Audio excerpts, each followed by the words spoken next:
We are live. Great, thank you. I'm going to gravel us then. Afternoon, Council. I'd like to call this committee of the whole meeting of November 13th, 2025 to order with adoption of the agenda. Councillor Devlin, seconded by Councillor Palmer. All in favor?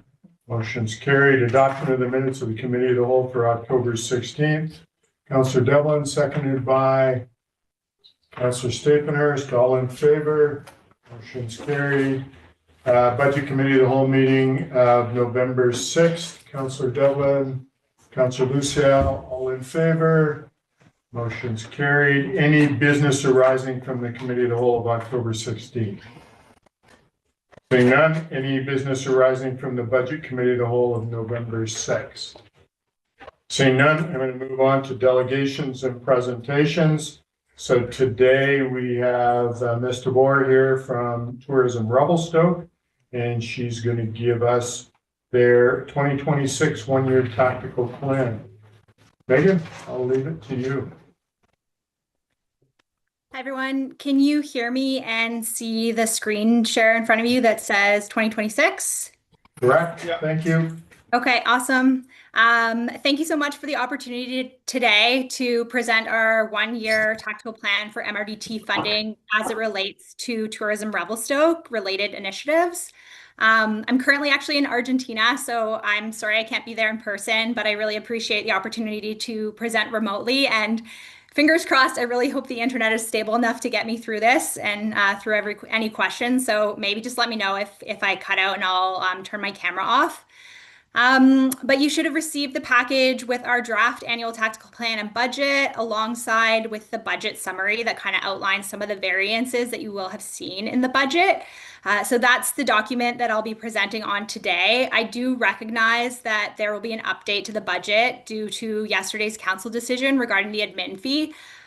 So that will be addressed in the submission prior to the next council meeting where council will be approving both the budget and the plan. Today is just really an opportunity to digest the information and ask any questions, as well as provide feedback on the annual tactical plan as it currently stands.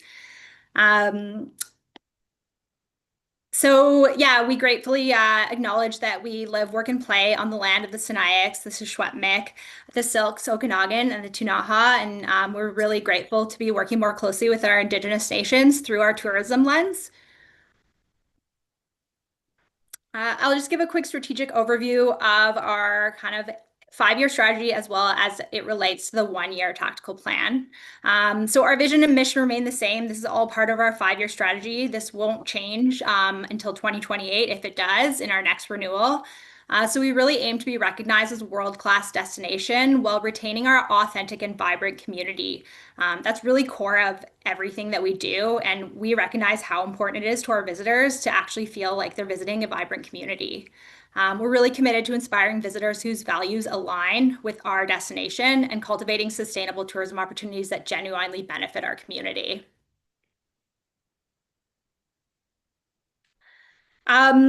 So these won't be new to you guys. These are the same strategic priorities that we have every year. Our 5-year strategic plan is really the North Star for every annual tactical plan. We're going into our 3rd out of 5 years. So we're really kind of in the middle of it. These continue to be our priorities as we look towards 2026. So we're really focused on positioning Revelstoke as a year-round destination, fostering opportunities for visitors to experience every season here. We're encouraging a multi-day stay and really trying to enhance our offerings to extend visitors' time with us. We understand that visitors staying longer have a more intense immersion in our community and have like that connection to our destination. The 3rd one is holistic destination stewardship. This has really become central to our approach over the past few years, ensuring that our tourism success includes substantial benefits to the community. Remarkable visitors experience delivered by our tourism partners ensure that every interaction and every moment spent here is memorable for our visitors. And finally, organizational excellence is about refining our internal processes and supporting these initiatives effectively. So this slide is really important to us and our team. It really kind of hones in on how the success of our initiatives really relies on understanding and balancing the needs of 3 main groups: visitors, residents, and tourism partners. So visitors are obviously kind of the obvious ones. They're central to everything that we do. Our tourism industry partners are really essential to create a cohesive and thriving destination. But our newest consideration over the past few years has been our residents, and these are crucial stakeholders. We must ensure that tourism development also enhances their quality of life rather than compromising it. And so all of our initiatives will consider these three segments. The balance might not be equal in every initiative, but I think the key takeaway is that the approach of our organization is consider the whole in everything that we do. So part of the plan is to kind of outline some of the key learnings from 2025. So where we're at right now. So the current landscape for 2025 demonstrated strong winter growth, with the US leading the charge. Demand increased by almost 5%, and revenue per available room rose by almost 10%. When we moved into the spring and the spring shoulder season, occupancy really showed an impressive rise, and it continues to do so year over year.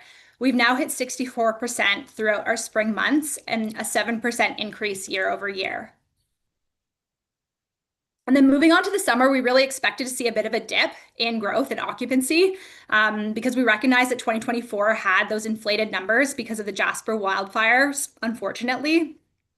But what we actually saw in 2025 was that the season remained steady, and that we are actually like paced pretty on point with 2024. I think our occupancy levels were only down by about 2% year over year, which to us kind of shows that really steady summer season.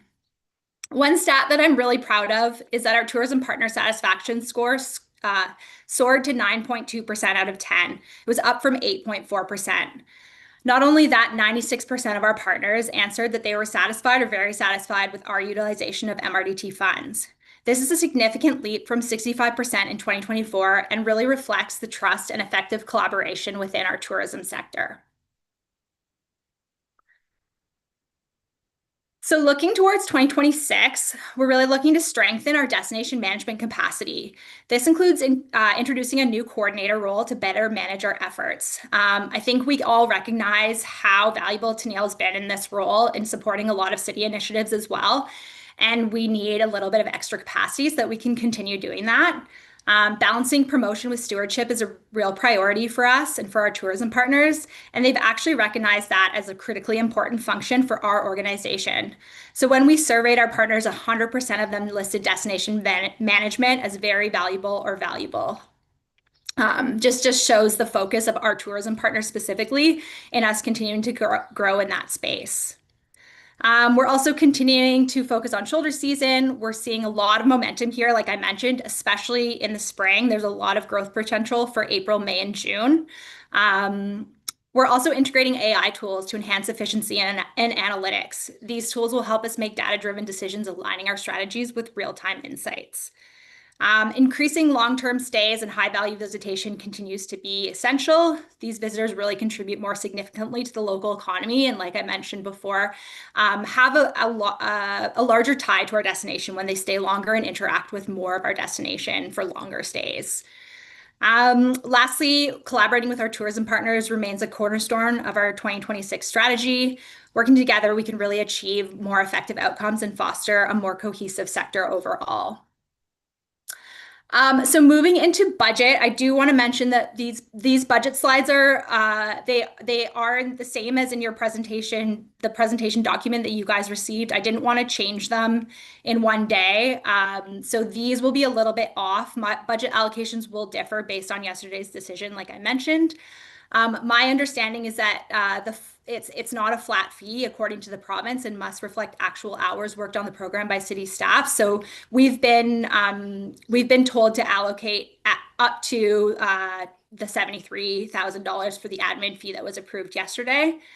And I really just want to take this opportunity to clarify to council that we don't disagree with your perspective in that taxpayers shouldn't subsidize the tourism program. That is not how we feel. We don't think our budgets are more important than taxpayers. We all live and work in Revelstoke, and we're also taxpayers. And, it's not that we're against it at all. And I think Lee had mentioned that yesterday that we were maybe against this, but it's not that we're against it at all. It's really just the way the mechanism was applied. It felt, again, like it was kind of behind our back and without consultation. So while we think it's a bit inefficient, we are not against the concept. We've just asked this before, and we'd just like to be part of the conversation when it impacts our organization. So when we look at the Tourism Revelstoke budget, this slide again will change a little bit as well with the $73,000 reduction. So our board direction was to kind of reduce some allocation around the events piece and some of the partner co-op marketing initiatives. So this slide will be reflective of the actual budget when it comes to you guys for approval. And then just to go through some of our marketing highlights and where we're focusing our efforts in 2026. Really wanting to strengthen our website, crevelstoke.com, as a conversion-focused hub through content optimization, improved accessibility, and expanded itinerary integrations. We're looking at integrating some programmatic advertising and AI-driven optimization to reach some more higher intent audiences more efficiently across multiple channels and markets. We're looking at developing new photos, videos, and written assets that highlight all seasons, niche markets, and giving our partners the opportunity to use those. We intend to grow email automation and audience segmentation to deliver timely, relevant, and personalized content that increases engagement and drives trip planning. And then finally, we're looking at strengthening our social presence with consistent storytelling, trend responsive content, and creator collaborations that build credibility with both audiences and AI algorithms. In the media space, media is becoming extremely important, especially in kind of this new AI era. So our intention is to build and maintain relationships with high-value journalists, publications, and content creators whose audiences align with our target markets. We're really going to prioritize that earned media that reinforces our brand story and our sustainability values. Delivering curated, seasonally aligned itineraries for hosted media and influencers, ensuring those authentic experiences that highlight our businesses, our culture, and destination stewardship specifically. From a brand perspective, we're looking at continuing to support our partners in adopting and amplifying the Revelstoke brand while pursuing strategic collaborations that extend our collective reach. We're looking at growing our revenue generating sublicensing program, reinvesting proceeds back into the brand development. We're going to be enhancing Revelstoke's visibility at key trade shows through branded booth packages, coordinated design, and a unified destination story. And then we're also looking at completing a full billboard audit outside of Revelstoke. So looking at how our partners are portraying Revelstoke and helping them to refresh installations, exploring new opportunities for continued brand presence at both Kelowna and Vancouver airports as well. And finally, we're looking at producing a new brand video. So we haven't produced a new brand video since the launch of the brand in 2019. So we're looking that's going to be a big project for us next year, experimenting with creative punctuation applications and exploring some future innovations like a custom brand GPT. So this will be maybe helpful for our partners who want to align with kind of our brand voice. They'll be able to use the custom brand GPT and make sure that what they're outputting into the internet is also aligned with Revelstoke's brand ethos.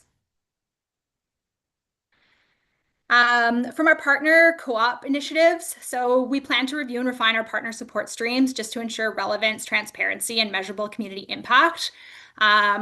We are going to be co-creating marketing initiatives with tourism partners, sharing the costs and amplifying Revelstoke's year-round brand presence. We really want to prioritize funding for visitor-facing nonprofit organizations who have the marketing capacity to do so. And we'll be looking to support visitor and resident facing programs like Downtown Dollars and the Chamber of Commerce's Ambassador Program. From a destination management perspective, this will actually be, so 2026 will be our second full year of destination management plan implementation. So the 4 key topics that you guys have seen before are thriving people, pristine environment, vibrant culture, and equitable economy. So under Thriving People, we're emphasizing giving back to our community through programs like Thanksgiving Back and Wildfire Week. We're also committed to supporting community events that are more resident facing, but are also available to visitors to attend. Pristine environment refers to our role in preserving our natural surroundings. The shuttle program that the MRDT contributes to, as well as the Stoke Stewards Initiative, are key efforts here, aiming to reduce our environmental footprint while enhancing accessibility. Through vibrant culture, we actively support the arts and collaborate with First Nations to enrich our cultural landscape. This is about celebrating diversity and fostering creativity. And then finally, our equitable economy focus ensures we support local vendors and the economic benefits of tourism are felt far and wide. Our final area of focus is our events funding stream. So this conferences, events, sport strategy is around supporting events that are visitation drivers. So this may or may not be accessible by residents. So one example of this is that we've committed to help support the SILGA conference next year through this event funding stream. As we recognize, it's an off-season conference bringing delegates to our community, and that will fall really nicely under the conference stream of this funding opportunity. So other things through this particular lens will be prioritizing events that drive off-peak visitation. So specifically April, May, and October, November events. These would garner a larger financial commitment on our behalf because we recognize the need in the destination to bolster those seasons.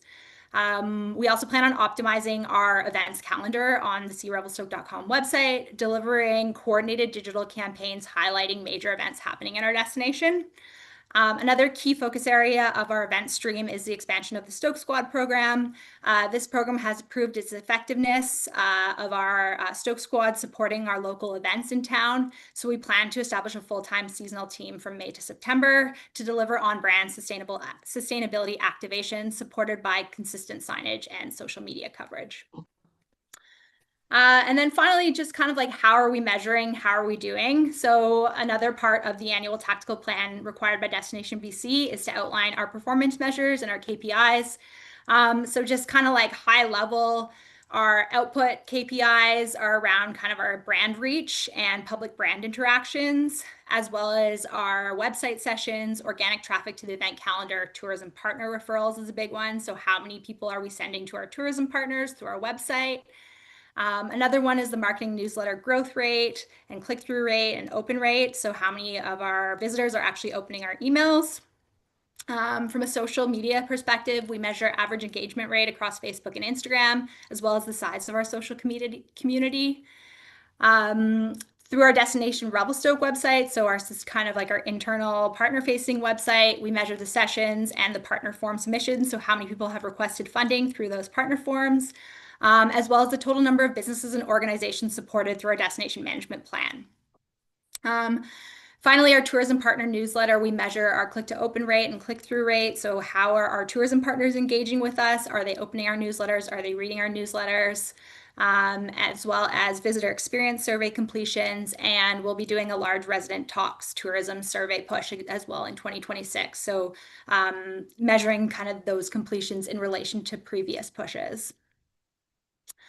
And then our outcome measures, our website conversions and engagement rate, and then obviously our MRDT and how that's doing, how it's doing in the shoulder season, the OAP MRDT, our accommodation occupancy rate and shoulder season occupancy rate, our average daily room rates and lengths of stay, the value of the visitor economy. We're hoping to really be able to capture that in 2026 to show that impact of tourism in our economy. The Net Promoter Score is a big one. So how likely our visitors are likely to recommend Revelstoke to a friend or family member.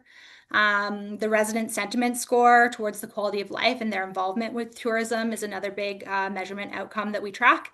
And then finally, our tourism partner sentiment. So the value that they find as us as their DMO partner, as well as our staff satisfaction and how satisfied our staff are working at Tourism Revelstoke. So yeah, that's pretty much it for 2026, and I would welcome any questions on the plan. And I know there is also a feedback window that I think Kat is managing in terms of if you wanted to provide written feedback. There are a few days. I know we have to get this to you for approval by your November 24th council meeting.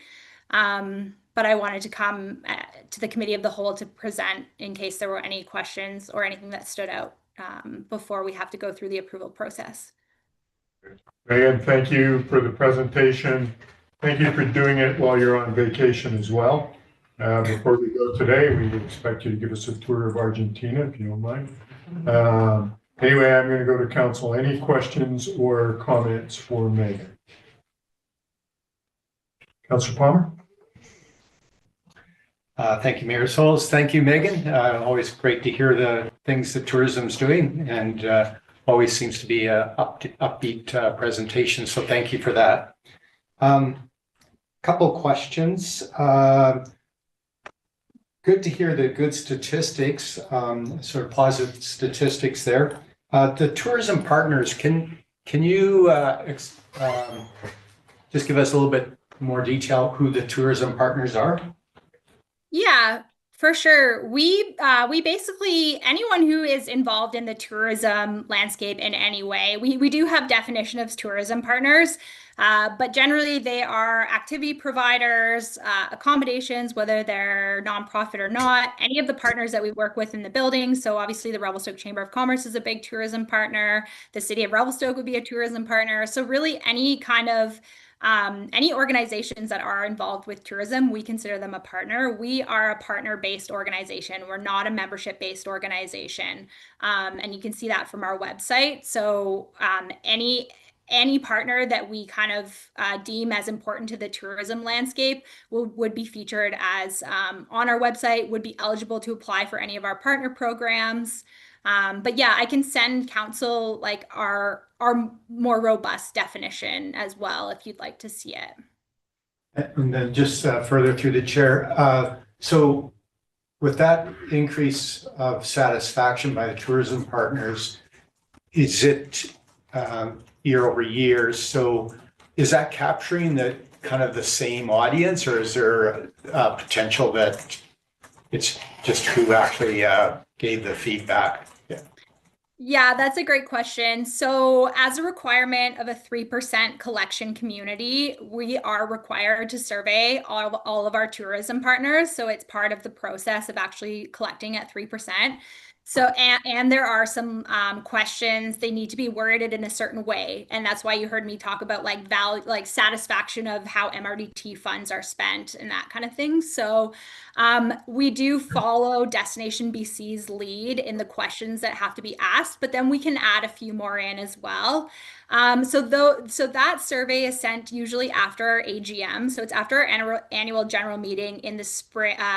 Usually it's in the spring, but actually we have to get the survey in by DBC by the end of March. So we'll send our annual report along with the survey so that hopefully our partners who are answering the survey are informed in what we accomplished in the year when they're answering the survey so that they can answer it a little bit more with a little bit more education and background, because not every partner knows exactly what we're doing. But yeah, to answer your question, we send it out through our tourism partner newsletter. I believe we have around 300 people or 300 businesses or people subscribed, and we welcome anyone to fill out the survey. We're even if, you know, Flourish fills it out and they have 5 employees who also feel inclined to fill it out, all of the employees that are considered tourism partners. Like, we don't discriminate. We would love to have more people fill it out than less. So like we acknowledge that staff can fill out the surveys as well. And we encourage the city of Revelstoke to fill out our tourism partner survey too. I think you guys are on our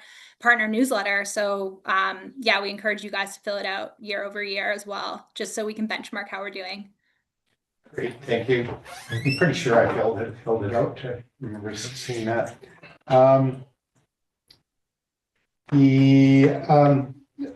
The other one, just I guess a comment on destination management. As you know, Megan, I've been a big fan and cheerleader, I guess, in some ways in the background on that transition that occurred several years ago. So I'm pleased to see that that's, you know, carrying on as a major theme. With the expansion, if I'm understanding it correct, the expansion of the destination management, so the expanding roles there. Is there anything specific at this point, or will that be sort of in the process as to how that might manifest itself in the community? Yeah, I guess like more basically where we're seeing this go, it's going to be a part-time role to start with the hopes of it turning into a full-time role moving into 2027. So 2026, we're starting at part-time. What we're finding is that Tennille's capacity is completely tapped. And so we could easily implement the same programs that we've been implementing in 2026 with Tennille's capacity. But if we want to continue to expand on destination management and we want to do more and we want to do better in the community, we need someone to kind of support Tennille in the more admin heavy tasks so that she can go and focus on bigger things like Wildfire Week or some of these like more innovative campaigns and not be so bogged down by some of the admin of programs like Thanksgiving Back and organizing reimbursements and that kind of thing. So the coordinator role is really meant to kind of like ease the admin burden of the destination management piece so that we can like continue to be more innovative in that space. And yeah, I think Tennille has 1,000,001 ideas on how she can help support. Like, for example, we would absolutely love to support the shuttle program more. I know the city's capacity on the shuttle program is extremely challenged. Steve had mentioned before that, you know, it's a program that he is passionate about, but often has so many other things on the go that's, you know, doesn't always take the front seat. And we acknowledge that. And we would love to take a bigger role in supporting the cities in the city on that specific resort shuttle program. And that's something that Tennille could have more capacity to do if we had admin support on kind of the more day-to-day pieces. Great. Thank you for that. One of the things that we've been talking at the city, and I think you're on the committee for the multi-purpose building. And so, you know, that'll be, hopefully that keeps marching ahead in a positive way. Certainly we've made comments here, and I guess it's on that theme of communication that certainly as an individual counselor, and I think generally we're hoping to maximize opportunities, funding opportunities through whatever tourism pots are out there. So that's, I guess just, I don't know when, maybe there's a time that we have a discussion between Tourism Revelstoke and Council to make sure that we are aligned in that way as well. So that's just sort of a general comment. What I see is Tourism Revelstoke is supportive of things that we're doing as community initiatives. Our breakdown sometimes is that communications piece so that we're marching in the same direction and not in, you know, slightly different directions kind of thing. So yeah, so I'm just mentioning that because I know I've made statements, public statements on maximizing tourism dollar opportunity. I don't know if you have any comments on that, but I thought I'd just bring that up at this point as well. Yeah, I do. Absolutely, Tim. Thank you so much for bringing that up. I appreciate it because I was obviously tuned into the meeting yesterday where you did mention that as well. Without a doubt in my mind, Tourism Revelstoke is supportive of the multi-purpose facility. We have Tennille sitting on that committee. She's very engaged in that project. It is a tourism facility, 100%, with climate change, with more indoor activities needed. We are very aware. I mean, the Revelstoke Grizzlies were up for a Tourism Revelstoke Award, so it's obviously a tourism initiative. We acknowledge that. I can't speak for the board around MRDT contribution towards it. My recommendation, engage sooner rather than later. Start the engagement process now because that's going to have to go into the next 5-year strategy. If MRDT funding is available and if it is in the interest of everyone to contribute MRDT funding towards that project, that's going to be right. The accommodators need to agree, you guys need to agree, and Destination BC needs to agree. It's a 3-part agreement. That engagement needs to happen a lot sooner than when the plan is due. So I appreciate you bringing that up. My recommendation, start engaging now because that 5-year strategy is coming up quick. It's probably going to be in our plan next year to start looking at the 5-year strategy. If there are any major changes to the strategy, you have to have it submitted 9 months prior to when it renews. So yeah, I guess that's just my recommendation to council. I appreciate you bringing that up. Please engage with us on that particular topic sooner rather than later. Great. Thank you. Any other comments, questions from council? Seeing none, thank you, Megan. I appreciate your time. Thanks for being here. And again, thanks for filling us in on all things Tourism Revelstoke. Appreciate it. Thank you. You'll see. Have a good holiday. Thanks. You'll see the updated draft budget and plan prior to your next council meeting. Great, appreciate it. Thanks again. Bye. All right, we're going to move on to staff reports, economic development. Ms. Moffat, I'll leave it to you. Good afternoon, Mayor and Council. So this is in a little bit of a, not a backwards order, but I think my paper should have maybe come beforehand of the presentation. But anyways, my paper's on the MRDT one-year tactical plan. So I'm going to speak to a couple of pieces that aren't part of the tourism's Sure. lens there. So as you know, the city is responsible for three parts of this the funding stream. So we have the partnership with Tourism Revelstoke. We have a contract with the Chamber of Commerce for the Visitor Center, and then we have the shuttle contract as well. So I'm going to speak to a little bit about the Visitor Center piece. The Chamber of Commerce is in the room today, so I'm just going to address a couple of things on their behalf. And then if Caroline wants to come up and speak to any questions or anything like that, she is here. So the Visitor Center is currently on a 2-year contract ending in September of 2026. They're responsible for the bricks and mortar visitor center, as you guys know, located in the building where the CED offices are. So they meet and greet the guests regularly. So they're like the main focus point of when guests come to town, make sure they have all the information, they're aware of all the activities, accommodations and things like that. And then they also have the mobile van that they use for outreach. So they can go out to the main key visitor focus points in the community and make sure they're engaging there as well. So I have a couple of stats here, just bear with me. So the visitor center itself has seen quite a bit of traffic so far through the year 2025. They're at just over 53,000 visits, which is a pretty good target. It looks to be above what they have hit in 2024. So it's really good that they are making great use of the space that they have in the visitor center. They have really great operating hours, great staff. It's well laid out. They have additional retail. So it's a very welcoming space that they've put together. Okay, so back to my paper. And then Megan already talked a little bit about the shuttle program. So that's a 3-way partnership between the city of Revelstoke, Revelstoke Mountain Resort, and then Tourism Revelstoke, or RAW, Revelstoke Accommodation Association, as you guys may also know them as. So we do have that contract that we manage. And sorry, my paper is missed. Okay, so that's pretty much.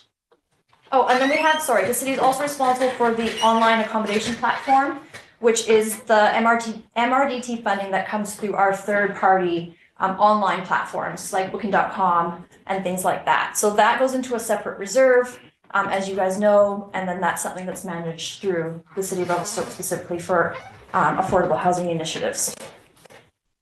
So that's kind of what my paper's speaking to. I said Megan's already talked to a lot of the pieces in there. Because they manage the majority of that contract. So that's kind of all I have for you guys. If there's any questions or? Any questions for Ms. Moffat?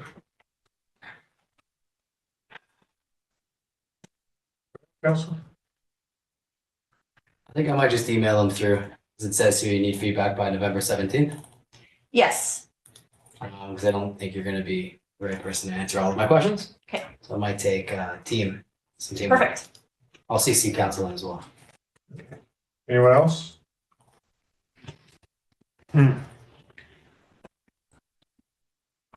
So that Mayor Souls, I guess the challenges, we had a council meeting yesterday that went quite late. Had very little time to go through the entire agenda. Yeah. I agree. So. Okay, thank you, Ms. Moffat. I appreciate the input, and if we have other things, we'll be sending you an email. Thank you. Staying for the next piece. Go ahead. Let's fly right into it. Okay. You can stay for all of them. If you want. No, thank you. That's okay. So I'm just I'm gonna be presenting a little bit of the work that the Economic Development Commission's been working on regarding the airport. Sure. So we've spent quite a bit of time over the past couple of months, really doing a deep dive into what it currently looks like, as the current ownership structure, as well as other economic opportunities. So we've held 2 commission meetings along with 2 working group meetings in the past few months to really take a deep dive and understand what we're looking at. And the goal of the Economic Development Commission is really to be providing recommendations for you, or providing you reports and information so that you guys can then make decisions from there. So we're really just trying to create some sort of clear information Right. that you guys can then make informed decisions using. So my report speaks to a lot of the work that we have done from the commission and the working group. In our working group, it wasn't a formalized, like a task force with a governance structure. It was just built within our commission members, because we really wanted just to kind of keep that in-house to start with and really analyze all the pieces. And we have a very variety, a big selection of people on our committee, on the commission, with the different backgrounds and sectors that they represent, to get a really good view, to look at all the things that we want to look at. So I'm actually going to plug in for just a Sure. moment. And I apologize, there was a link to the September meeting, but I didn't have the full presentation in there. So I'm just going to do a really quick kind of how we got here. I know I am aware of your guys' busy schedule today too, so let's put this in here. There. So I'm just going to go over briefly a quick slide deck that we put together a few months ago. This was before we did a really deep dive, but we want to show you guys that we are really understanding what we're trying to look at so that you guys can have the right information. So I created a timeline of kind of like what's going on. So our inputs, we're like looking at the model, looking at all the increased stakeholders that are inquiring about the facility, because we know there's some potential there. And then the CSRD airport development plan. So these are all of our inputs as to why we're having the discussion to begin with. So we've kind of worked through a few pieces, looking through some challenges. And then in September, council forwarded the information to the commission to really have to really do a deep dive. Again, through the lens of the commission though. So we want to make sure that we are reviewing it in that terms of reference. So questions that we're looking at were like, there's financial questions. What are the other outside influences? What are the benefits to the community? But what are the costs to the community? And is there anything that's a low-hanging fruit or something that would be easy to change the revenue on it so that we can relieve the taxpayer burden and things like that? So we were exploring all the things. Again, we met in September. We had a couple of working groups, and then here we are in October, November. I'm bringing it back to you guys, just so that we can review all the pieces together. So ECDEV goals, we really want to create a valued asset, community asset, that increases economic diversification for the community and the CSRD Area B. The commission is responsible for doing economic development for the CSRD Area B as well as the municipality. So we are on a bigger front as well. And then we worked through a number of approaches to ownership and transparency. So what do we know? We know that there's this big plan that was developed in 2022. It goes over a lot of the infrastructure and the costs related to having those pieces brought in. That was a well-rounded group of people who engaged into that document. So there is that already standing. So we do have some information on infrastructure costs. And then we have our math of the revenue minus expense is a deficit. So we're responsible for 85%. And then CSRDs has 15%. And then we just have in here the actuals for 2024 of the expenses, the revenues, and then the city's portion of the 152,000. That was our part of the deficit that we take on. And then we've gone through some other things of like looking at fuel sales. So fuel sales go up some years because it's a big fire year, like in 2024. but then your expenses are also going up. So really at that point in 2024, it was still just a wash, even though we had a lot of flight traffic coming in for the wildfire pieces. And then opportunities to explore. Keeping airport as is, runway as is, we're not talking about moving things at that level. Easy wins, fuel sales, hangar leases, lease agreements, what you would need a manager or somebody for, landing fees, aircraft parking fees, vehicle parking fees, and what other business opportunities, because you're gonna need to look at this as a business type of model. Flight schools, commercial airline partnerships, land and water-based air transportation and things like that. So we really looked at the full gamut to try to understand how it all fits together. And then we have some slides on some of the landing fees and things like that that other airports do collect, so we can kind of see where things might fit. And then there's all the grants that come along with that. As we know, we've been exploring these in CED. So we can get some money for an airport master plan. If that's the way we need to go, we do have to own it in order to do that. There's REDIP funding, and then there's some other RMI funding could be used something as well down the road. And it has been for various things like flight service in the past. I don't want to go too much further in there, other than how do we get there? Airport master plan.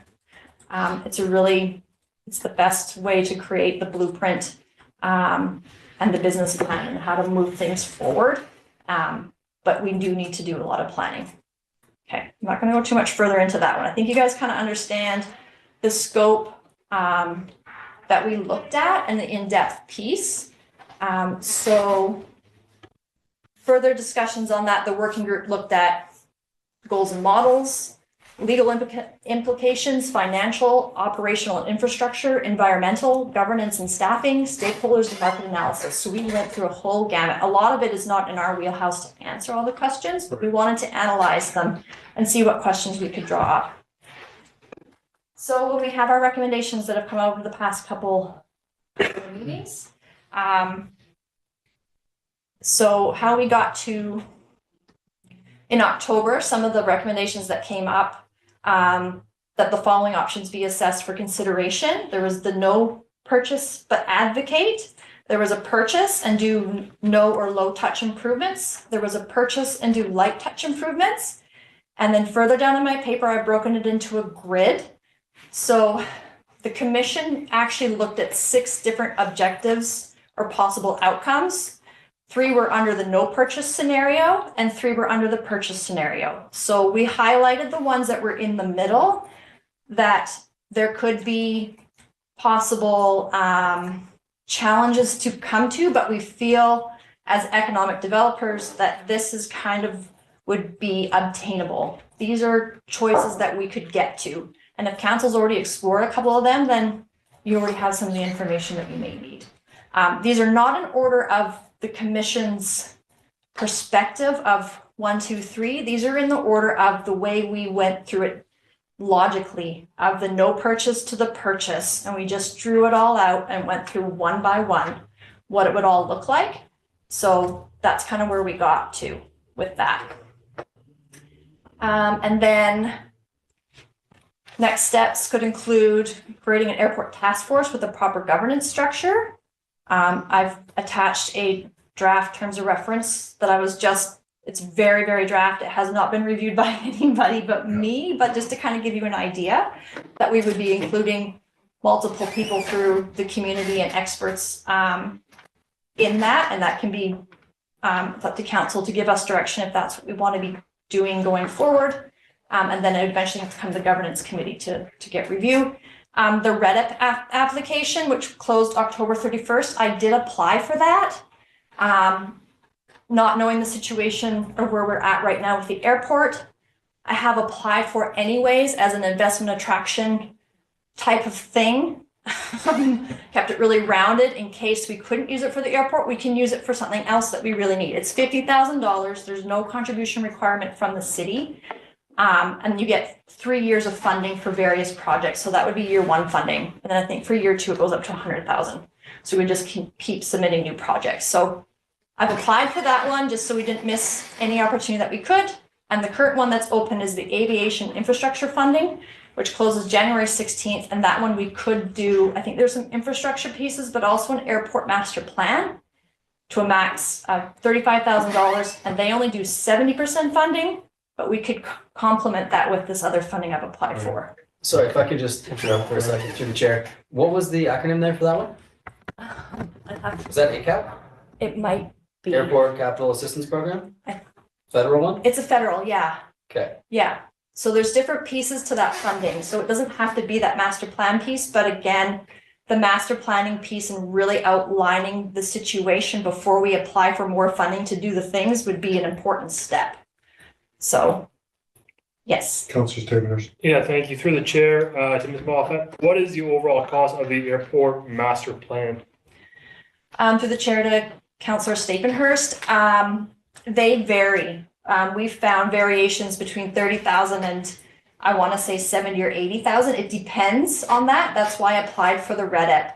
That would then help complement this. We can also look at other funds like economic opportunity funding to add in there as well. So these are things we can definitely look for to help buff that up. I don't think $35,000 is going to stretch very far. Follow up, Councillor. Yeah, just a question on the, so thank you so much for that answer. And then just to follow up on the REDIP funding, when would we be expecting a response in regards to that application that you've submitted? Through the chair to Councillor Stapenhurst, I believe that funding won't be released until April 1st for the new fiscal year. So we probably won't be reviewed until February or March. Go ahead. And then just another follow-up, just in regards to the financial implications at the city, have you had any discussions with Ms. Moore regarding the impact that this could have if we decide to proceed in any one direction and the impact that it may have on the budget as we're currently having those discussions? For the chair to Councillor Stapenhurst, I have not yet. I did put in the financial section of this that there is nothing in the long-term financial plan. That I did touch base with Director Moore on that question. There's nothing in the long-term financial plan. So this is not part of that. If the airport were to become part of our assets, then that would all have to be implemented into that. So currently it is not. One more. Yeah, certainly. And then just maybe just on the overall current cost, I mean, it'd be nice for us to have the have a baseline. So what would be the tax implications currently with the airport operating at whatever cost? What implication, if the city was to take on that, what's the overall cost to the taxpayers? That would be information that would be beneficial. Thank you. To the chair, Council Stapenhurst. Yes, there's a lot of questions on the financial side, but currently we're responsible for 85% of that deficit right now, and it's 152,000. So that's already there. Whether it'll increase significantly or not, right away, I don't know. It depends on the master plan and what we want to tackle first and when, depending on how that's going to play out, I think. So I'm going to go to Mr. Parliament. Yeah, further to the question from Councillor Stapenhurst, so both Finance and I have talked to the CSRD about the budget. I will applaud the CSRD over years and years. They have built up a capital reserve to the tune of just over $1 million. They've built up an operating reserve, which is good.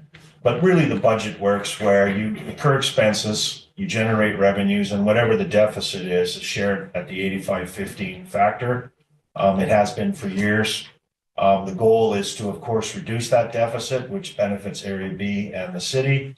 But really to leverage some of these grants that CAT has applied for, whether it's a master plan or infrastructure, we would hopefully have an ability, although it's not a big amount of money, when you're talking about airport improvement, access the capital reserve, which would be part of the transaction. Thank you.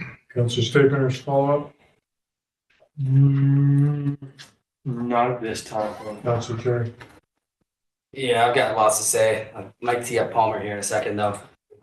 There was a couple funding opportunities that were missed in the slide. I didn't see the ACAP funding model on there, as well as Ministry of MOTT, who is already at the table and willing to fund ongoing improvements.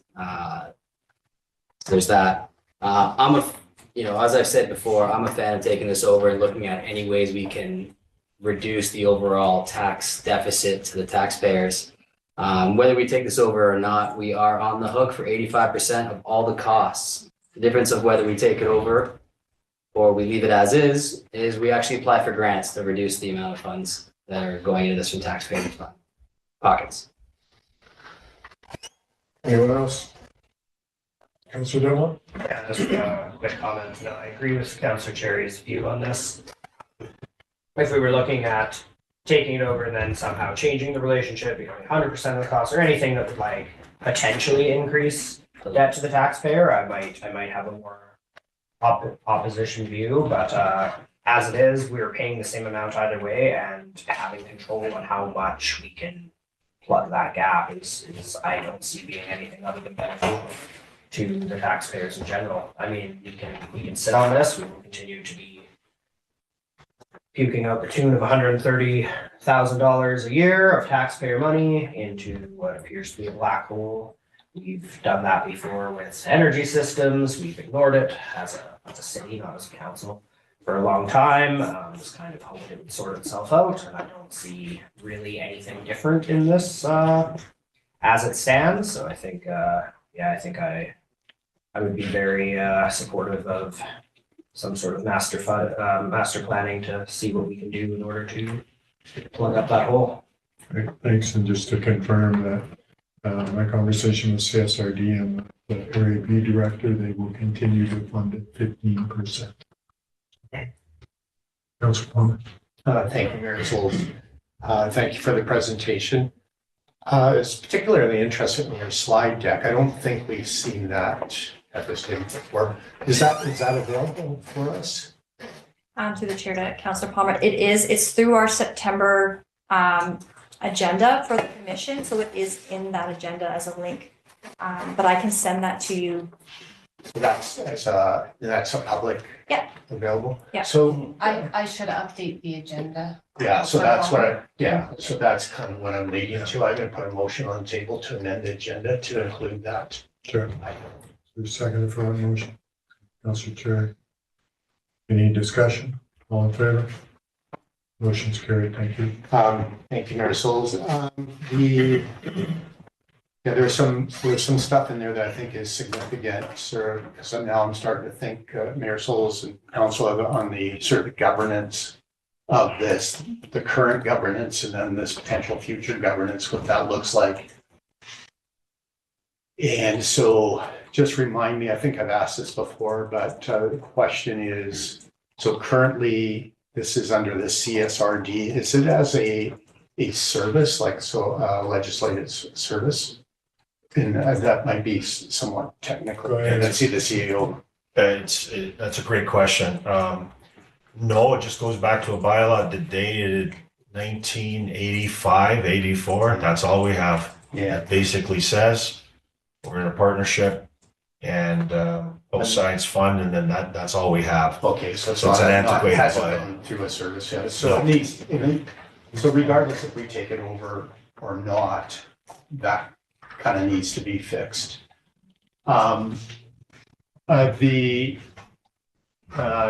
there on that slide deck, there was some stuff on governance as well. The other thing is the Economic Development Commission, and this is starting to go a little bit down a rabbit hole. I won't stay there.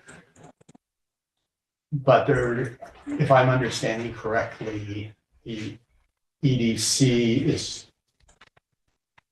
governance, like it's theoretically a commission, but I don't think the regional district is recognizing it as a commission of the regional district. This is governance stuff. Yeah. And it's not the cities. So it's, again, that's something that should be clarified at some point. It's going to cause us problems if we don't look after those governance items. So, Ms. Floyd, we consider that a commission of the city and of the regional district. And so that lies the problem. Regional district, so Ms. Moffat, regional district, considers that a commission of the city, their commission. To the mayor, I'm not 100% sure, and I'm sorry, I don't know exactly. I know our minutes and all of our recommendations, they do get sent to the CSRD though for their board, like even our members, our memberships that we have for the commission, they have to all get approved by the CSRD. So I'm assuming it's, Yeah, so when I sit at the table for the CSRD, it's a commission of both, but it goes through the city before it goes to them. And it's pretty much rubber stamped. We talked about that. Sorry, Your Worship, the membership does not go to the CSRD for approval. It used to. However, our CAO spoke to the CAO of the CSRD in October of 23, I believe. Mhm. And he advised that it was a commission of the city. So we just need to do some processes to formalize that. Yeah, Okay, and that goes back to your comments. Yeah, so then I'll just so ask, we're it, yeah. I'll ask a leading question. What are the requirements for the establishment of a commission? Through to this corporate officer? Council must establish it. Typically, a commission is established by bylaw. Through bylaw. And then the next question is, does the city of Revelstoke have a bylaw for a commission for economic development? Then the next question, I don't know if we answered, is there a bylaw with the CSRD for a commission? I don't believe so. Yeah. I'm not sure. Okay. That's stuff that we can shift over to the governance committee, but it is important on that relationship. And I guess that's kind of supportive of Councillor Cherry and Councillor Devlin are saying, okay, well, we should take over. It just makes sense. We're paying 85%. Certainly on the surface, that's true. But even if we don't do that, something needs to get clarified to establish that. So just going beyond that, your souls on the governance thing, because there was Councillor Cherry made a comment. Did it in camera comment that I can't disclose. Just about slipped up. But it's regarding the airport, and so it, without revealing what that comment is, it's not that mysterious for anybody that's watching this. The governance of the airport, how that's operated, including the rules. Like who establishes the rules. And this feeling that I have, and is pretty common with small town airports, is, who are the rule makers. Right. And when it talks about servicing fuel prices and things like that, how are those rules actually established? I think there's fuzziness around those kinds right now. And that goes back to the governance thing. Yeah. Because if we are wanting our airport to grow up, into a more mature community establishment, tourism establishment, then those kind of things shouldn't be just ad hoc on. No, they need to be through council. And I think in the presentation through the economic development, that's what I was picking up on is, okay, here's some ideas. It was on fuel costs and parking fees and hangar fees and all that kind of stuff in that. Possibly will need to be done through fees and charges by law. We will take that over. Yeah, legislated somehow. So anyway, through the chair, thank you for the presentation. I think it was helpful for me, and I look forward to looking at the other slide deck in more detail. Thanks. Any other comments from council? Seeing, Councilor O'Leary, go ahead. Yeah, thanks to Ms. Moffat for the presentation. Great summary of what the commission and the committee looked at and the recommendation. I guess what I'd like to focus on now is next steps as a result of this report. Lots of good discussion and indications from on preferences for direction from council members, as well as concerns raised about governance structure, which are not specifically related necessarily to the airport question, but just in general. So looking at next steps for moving forward and recommendations, if I may ask through the chair, Ms. Moffat, to summarize some of the options presented here for decisions for recommendations to council. Ms. Moffat, do you have a brief answer? Through the chair, the Councillor Orlando, yeah, I can go through kind of what's in the report. Most of it is laid out there. So again, in September, before we did a deep dive, we were looking at the easy things that would change the revenue structure of like raising airport fuel prices, and airport fees and charges, including like things like hangar leases, parking fees, and landing fees. So again, this was before our real deep dive. We were just like looking at easy economic opportunities. So that's how those recommendations came out. And then in October, after we've done our working groups, we came through the fuller scope of things, and then we narrowed it down to the 3 main considerations or options for you to consider. So the no purchase, an advocate for an improvement, a purchase with a low light touch, and then a purchase with light touch. So there's those kind of options that we've come up with. And we were looking for guidance on those. Excellent.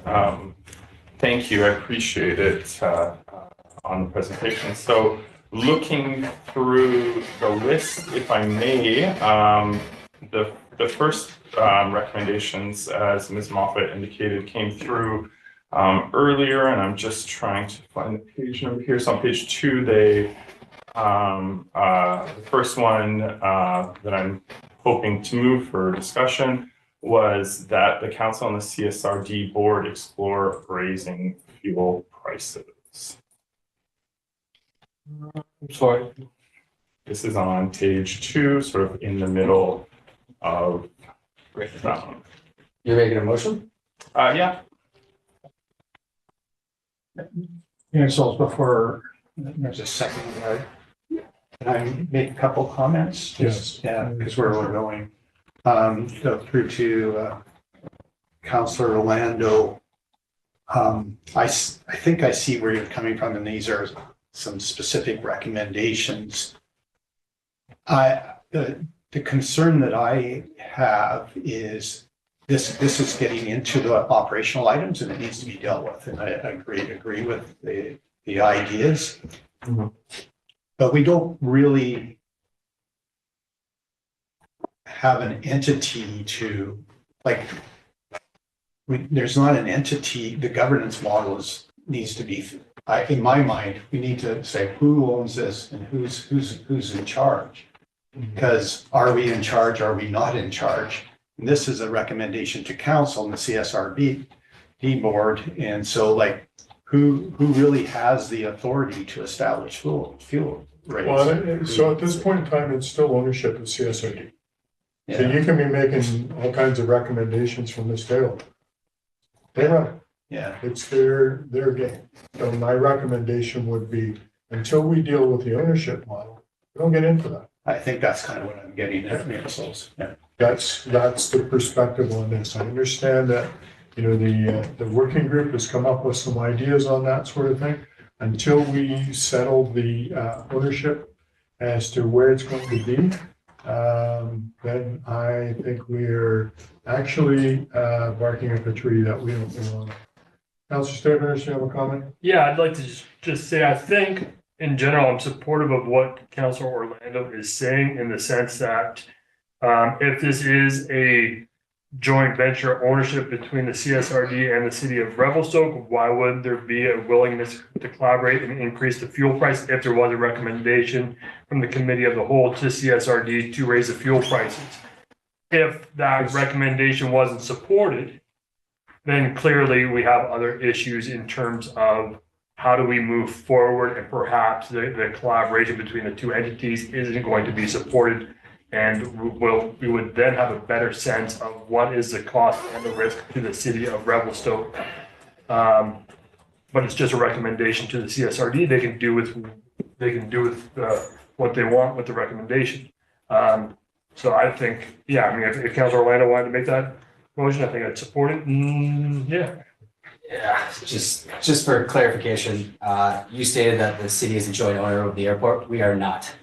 We pay for it. We pay 85% of it with no say.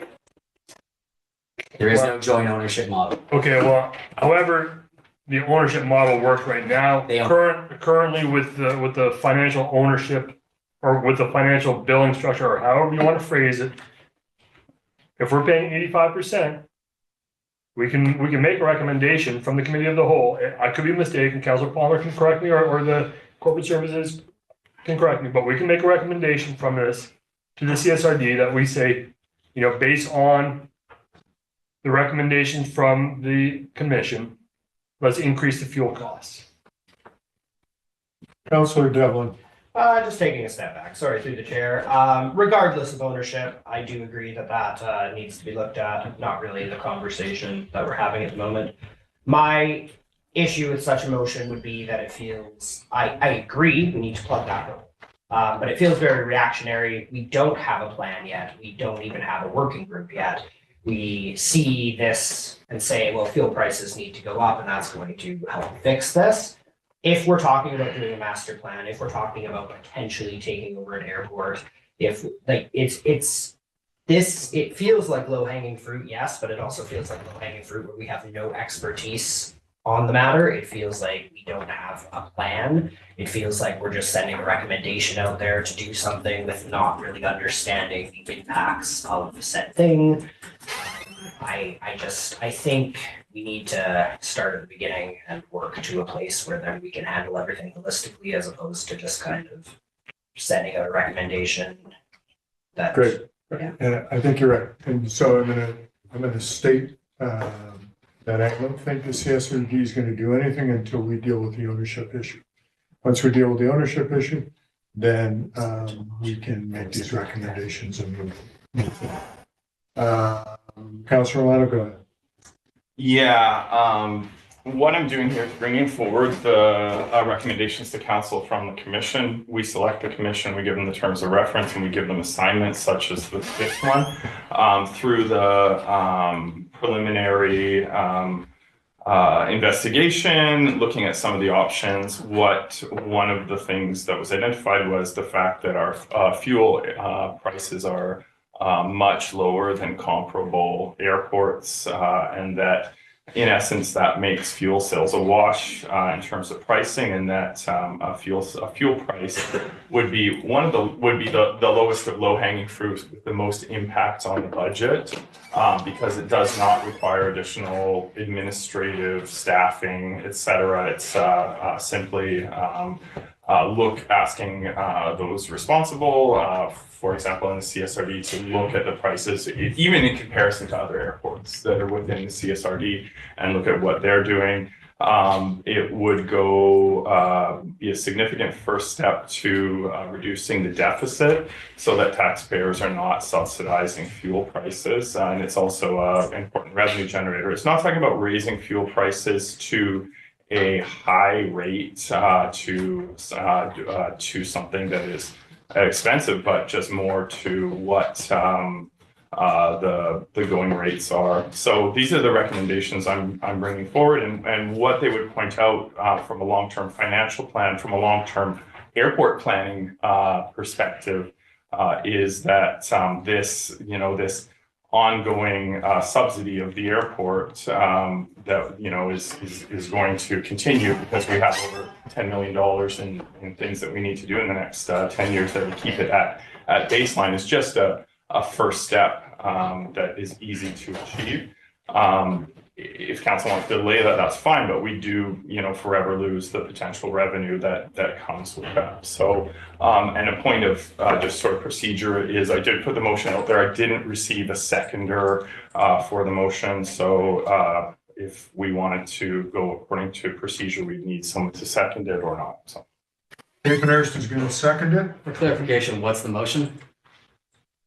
The motion is read. This is on page 2, that council and the CSRD board explore raising airport fuel prices. And if I may speak to that. Yep, you've got a seconder, so go ahead. Yeah, and just speak to that. This was just seen, financially as being an easy first step.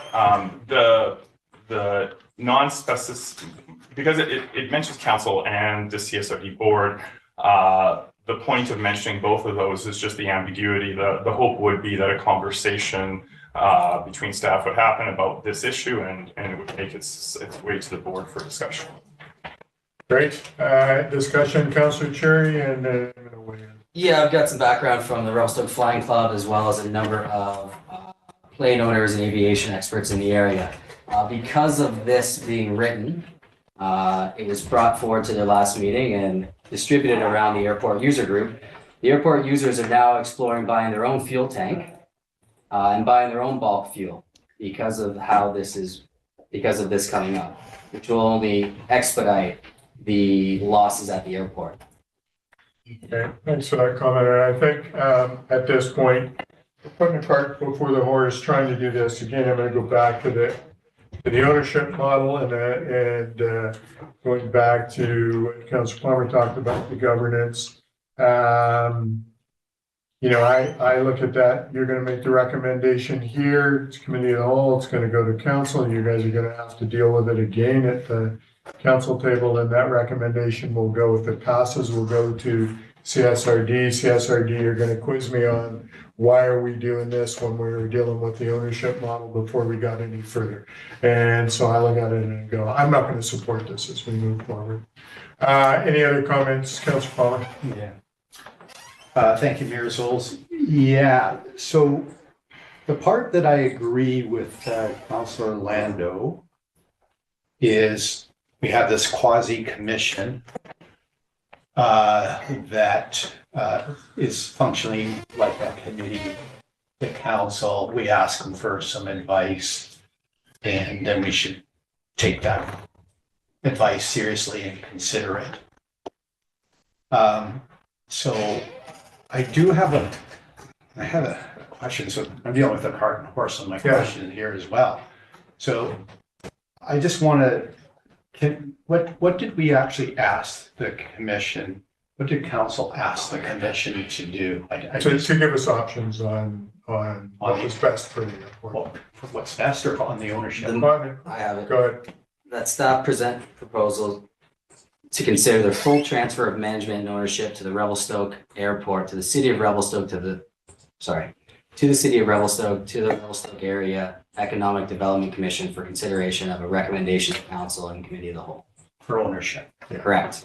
So we've asked the commission for some recommendations on ownership. And so no fault of anybody, this is all good stuff. All this stuff is good stuff. And it's saying, okay, well, does it make sense and all that kind of stuff? So these things become important. But that's what we're dealing with, is on what comes first. And so I guess two things, like I totally agree with that the airport fuel prices and all that other stuff needs to be reviewed. And the local bylaws or equivalent. Do we want a whole bunch of mini bombs planted in each hangar at the airport if you retain ownership?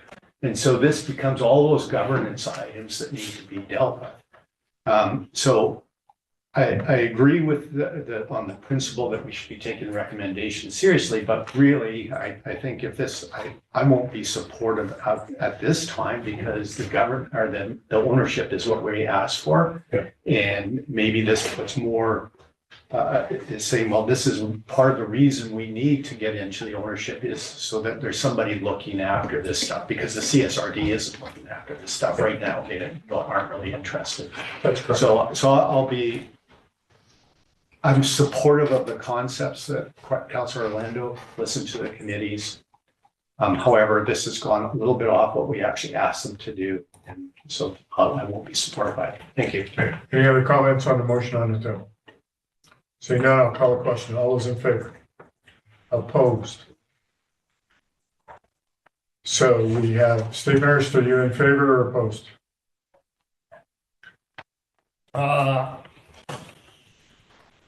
Yeah, abstain, it's positive.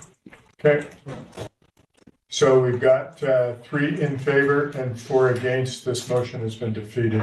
And those against are Lucy L. Palmer, Cherry, and Sauls. All right, I would like to move on from the airport. We have other stuff to do, Councilor or Parliament.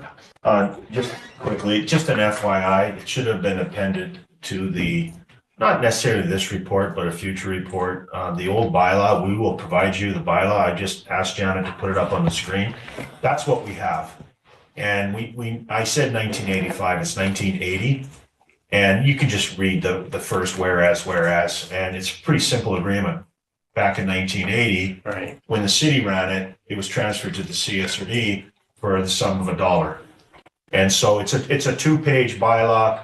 Page 2 is about the schedule, who owns what, but it is approaching 45 years. Yeah. Anyways, I'll make sure you get a copy of that. That's all. Thank you. Good. All right. Mayor Schultz, I'd like to put a motion to add that on to today's agenda. Okay, second for that motion. Councillor Devlin. All in favor? Motion's carried. Thank you. All right, let's move on to Councillor. Just if I may, Mayor Schultz, so the primary recommendations, as was referenced, are further from the commission, are further down in the report. This is at the bottom of page 2. It starts with that. The following be options be assessed and considered. The second one is applying for Reddit funding, and then additional grant opportunities be pursued. It seems like the intent is to move on without viewing those, but my question is then what? What is next for the airport, for the city's direction, for staff direction, and what we're doing? That's Mr. Parliament.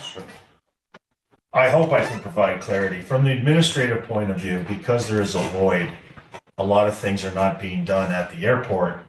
We will actively pursue grants. And as Kat has mentioned, we have submitted a grant under the Reddit program. We will be submitting a grant under this new airport infrastructure grant program because our partner has failed to do that. And they have their reasons. I think a lot of it has to do with capacity. I have talked to the CSD, so from an administrative point of view, we will continue to do what we need to do to make the airport best for everyone, including Area B, and that starts with a master plan, and that starts to identify key assets that need to be upgraded, et cetera, et cetera.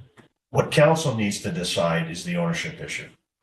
And today was the first step on the work that the EDC has done, but really what council has to do is send an official letter to the CSRD, whether you pursue ownership or not.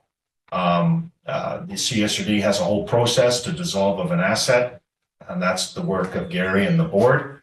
But what council should be thinking about is the ownership issue. We at the administrative level will continue to do what we have to do, working in concert with the CSRD.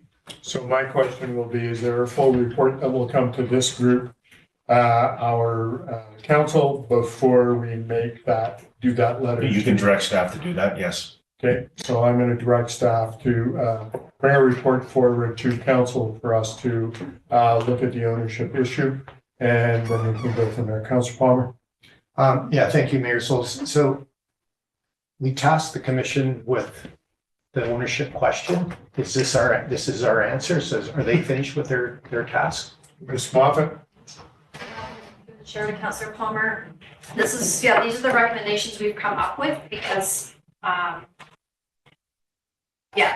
the commission was just trying to come to the best guided decisions for you guys, but it's really up to council as to how you're going to pursue that from here. Correct. Yeah. So Mayor Schultz, and I'm not critical of what the work's done. This is all good stuff. It all needs to be addressed. So it's not for loss. No, that's right. I understand it. But I'm still going to make the pointed question. Does the commission think the city should take over the airport ownership? Yes or no, or we don't know? Councillor Lano. Yeah, the direction is contained in the recommendations that are in front of us on page 2. What was procedurally happening a moment ago was just moving on without addressing those. My question is, are we going to address these questions? The 3 options contained at the bottom of page 2 in the proposed motion it outlined a no purchase model and 2 different purchase models with different levels of involvement.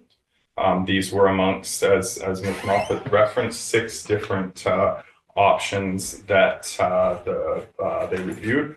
Further to that, there is recommendations below for the development, for the establishment of a committee to look at an airport development plan and looking at various options for that. So this is what we are looking at right now. And my question would be is like, if after this process, we're going to staff, I guess I'm not sure what department would be doing this report to Economic development. council. So do they need direction from council on that? Do they have direction, and what is that direction? What decision have we made about what to do about the issue? Councillor Devlin? Yeah, I would like to move that the committee of whole recommend to council that the following options be assessed and considered as per the package. And that the Rural Economic Diversification and Infrastructure Program Capacity Grant opportunity for project planning be pursued. And that additional grant opportunities be pursued to explore further planning and to complete required maintenance outlined in the Revelstoke Airport Development Plan dated October 18th, 2022, if purchased, including but not limited to, as per the package. And if that is seconded, I'll speak. A seconder for that motion. Councillor Palmer? I'll second for discussion. Yeah, so we do have recommendations from the committee in here. What I'm suggesting is that this will then come forward to a council agenda at some point in the future, where we will be able to discuss it in more depth and hopefully have more information from the CSRD board. This is not a recommendation to purchase or to not purchase. This is a recommendation to bring it to a council where we can have a more in-depth discussion about the benefits of purchasing, not purchase, and that doesn't need to come forward in the next meeting or any meeting until we have more information from the CSRD board in terms of the options and what they think on the matter. So it is to move forward with the recommendations, get it onto a council agenda at some point in the future where we can have maybe more information, because we do need to take, in my opinion, some sort of first step. This is a good first step. Councillor Palmer, do you have further comment? I do. I'm kind of interested in Councillor Cherry's. None of the, yeah, my perspective is none of these matter if we don't own the airport. So why are we talking about it? Well, but the first part of that is to look at purchasing the airport. Yeah. That's Just make the recommendation. For $10, we get $1 million in an airport. But this is committee of the whole, so what recommendation I put there doesn't really matter until it's a council vote anyway, so we can make that recommendation at the council table when it's actually binding. This gets it onto a council agenda for a council discussion. Right now, I could say I recommend that we buy it as much as I want, and then when it comes to council table, we still have to have that discussion. This just is what's written, it's fine, we can narrow it down to buying once we get it to a council table and it's actually, binding. This is That's a minute for fine. discussion. Mayor Souls, do you need an apple? Down there? Sorry. No, that's fine. Maybe for real. I seconded, and I actually agree with components of Councillor Devlin's persuasiveness on this, that we need to move it forward. This is moving forward, maybe not in an ideal way. This is a pretty convoluted motion. I certainly see this being adapted more in line with what Councillor Cherry is saying. But it does have a bunch of the stepping stones in here. So I would encourage council to say, yeah, okay, let's do this. And then at least we're marching ahead a little bit towards answering That that. exactly sums up my point here, is that this gets us to a place where we can narrow it down, where we can have binding arbitrary decisions and what we want to do as a city. But right now, we can't make those decisions anyway. That's not the purpose of this committee. And we have a, maybe not, as you said, maybe it is convoluted, written out way to move forward, but at least it's way to move forward. Yeah. So, Mr. Palmer, you want to weigh in, and then I'm going to go to. Yeah, just quickly, Mr. Mayor and Council, the EDC was tasked to do what we asked them to do.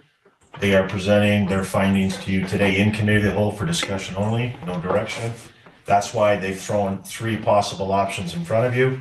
And if you direct staff to bring that back to a regular council meeting, with it being vetted by the CSRD with some more information, we can do that. Just to clarify, thank you. Okay. Any other comments, Councillor Lalonde? Yeah, again, want to thank committee members for their work on this. I do support this. Regardless of what approach we take, one of the things that was very helpful for me through this process is inventorying all of the things that we're going to need to do. Saying we're not going to buy it or we're going to buy it, that's going to require work, and we need to have a plan in front of us. This helps get us towards having a plan on what we're going to do, looking at what comes next, looking how we staff, manage, operate, go through the regulatory framework, etc. This starts getting us there. Just saying like we want to buy it or not buy it doesn't get us to the work that we're going to need to do to be successful owners and managers of this. So again, thanks to the commission for the recommendations. I would recommend that you support this as a way to move this forward, to take something and give it some volition as we move ahead. Any other comments before I call a question? I will support this in the way it is now. It'll at least get it through where we need to go. Ms. Moffat can have a conversation with Mr. Parliament. I'd like to have a conversation regarding, have a package together regarding the purpose of this as we move forward. I'll call a question. All those in favor? Opposed? Motion's carried unanimously. Nope, I'm opposed. Okay, pardon me. Councillor Cherry is opposed. Balance of councils in favor. This motion is carried. All right. On to the short-term rental project.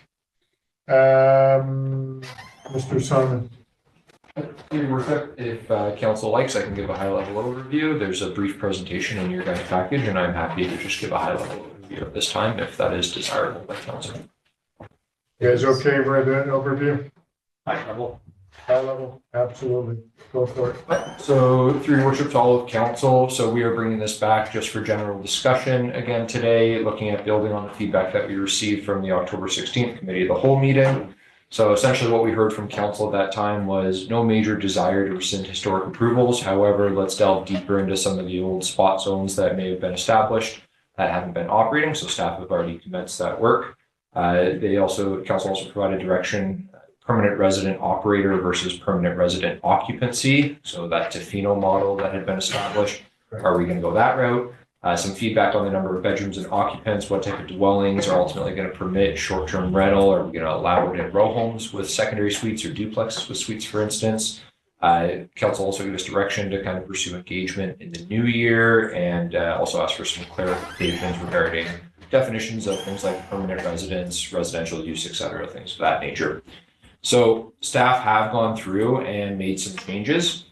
The scenarios are still going to be the same as what was presented to council previously. So again, just to refresh your memory, option one was allowing one short-term rental per lot in residential areas citywide with a permanent resident on-site requirement. So you'd have someone be living on site. They don't necessarily need to be the operator. Option two was allowing one short-term rental per lot within specific residential areas. And then option three was allowing one short-term rental per lot with a maximum cap system. So again, just a summary of the changes that were made based on council direction, removing that principal resident on-site operator and just making it a principal resident. So you can have your property managed 24/7 by a company, and then as long as there is a principal resident residing on site, preserving that long-term residential occupancy use. We will be exploring, and I think this will be a key option to get feedback from the community on. Do we want to expand the development form that we permit STRs in? It's kind of a double-edged sword. If you only allow it in short-term rentals and single-family dwellings, you're making the most expensive form of housing have a premium on it. But if you allow it in duplexes or row homes, you might also be inadvertently increasing the cost of housing for row houses and duplexes. So let's have that conversation with the public and see what feedback we can get.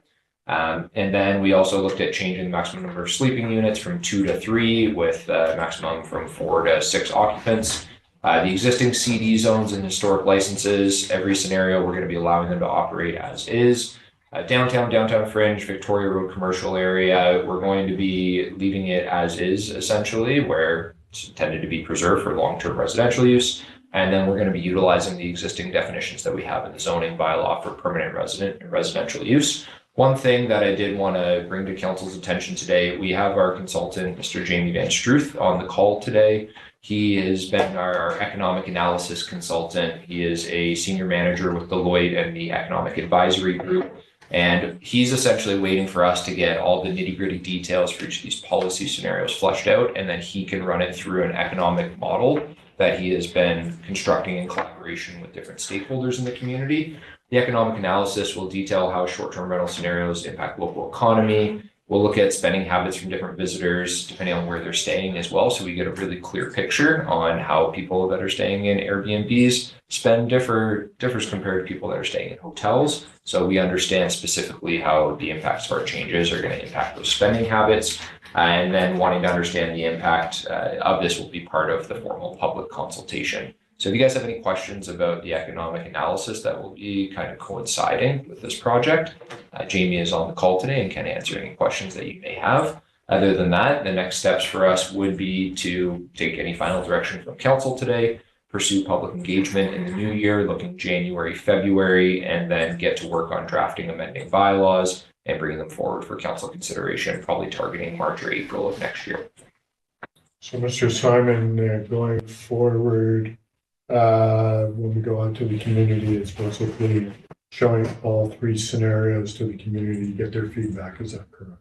Through your worship, that's correct. We're still fleshing out exactly what that public engagement strategy is going to be. Tentatively right now, what we're thinking is allowing people from all different stakeholder groups to sign up for focus group sessions, go through each scenario, get feedback from them, and then have a general public survey so that people can not only understand the three scenarios and ask staff questions and provide feedback on them, but then also understand the economic and housing implications of each scenario so that they're very informed, and then they can provide feedback on what scenario they like best, as well as any changes that they would like to see in any of the scenarios. We can use that to refine the final versions of the bylaws, bring it forward for council consideration, most likely have a public hearing. I say most likely because there is the question of provincial legislation we're going to have to navigate for when we're restricted from holding a public hearing, but it would be nice to have a public hearing for this one. So that's kind of how we envision this going forward. Great, appreciate that. I'll go to Councilor Charity before I go to Mr. Bannister. Go ahead. Thanks, Worship. Just through the chair to Mr. Simon. I'd like to explore all built forms under LRD 1, including duplexes, row homes, and ADUs. Thanks. What's ABU, already built units? Accessory dwelling unit, carriage suite, Okay, good. stuff like I that. was concerned you were putting this up on in our encampment up on the highway there. And everything That else. was done. All right, rebuilt. Any other comments for Mr. Simon before I go to Mr. Minister?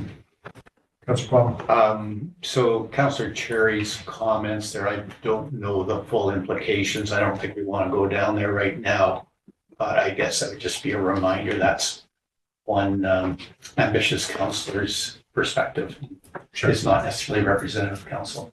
Yeah, but it gives us some perspective. Yeah, I'd like to have more information come back about how that'll look. Yeah. So we present it to council. That was a lot of stuff, but yeah. Yeah. Mayor Souls, if I may, just a little bit more. Thank you for the update, because I think this has captured the essence of our last discussion, and there was some really good discussion, and I think you've captured that very, very well.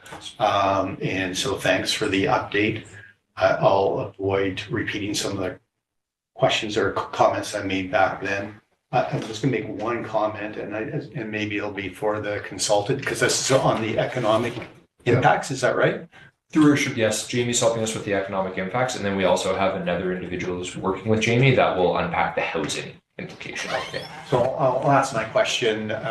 Jamie might be in your thing, and you might look at it. So you made a comment about the difference of essentially Airbnbs versus hotels on the spending habits of those people.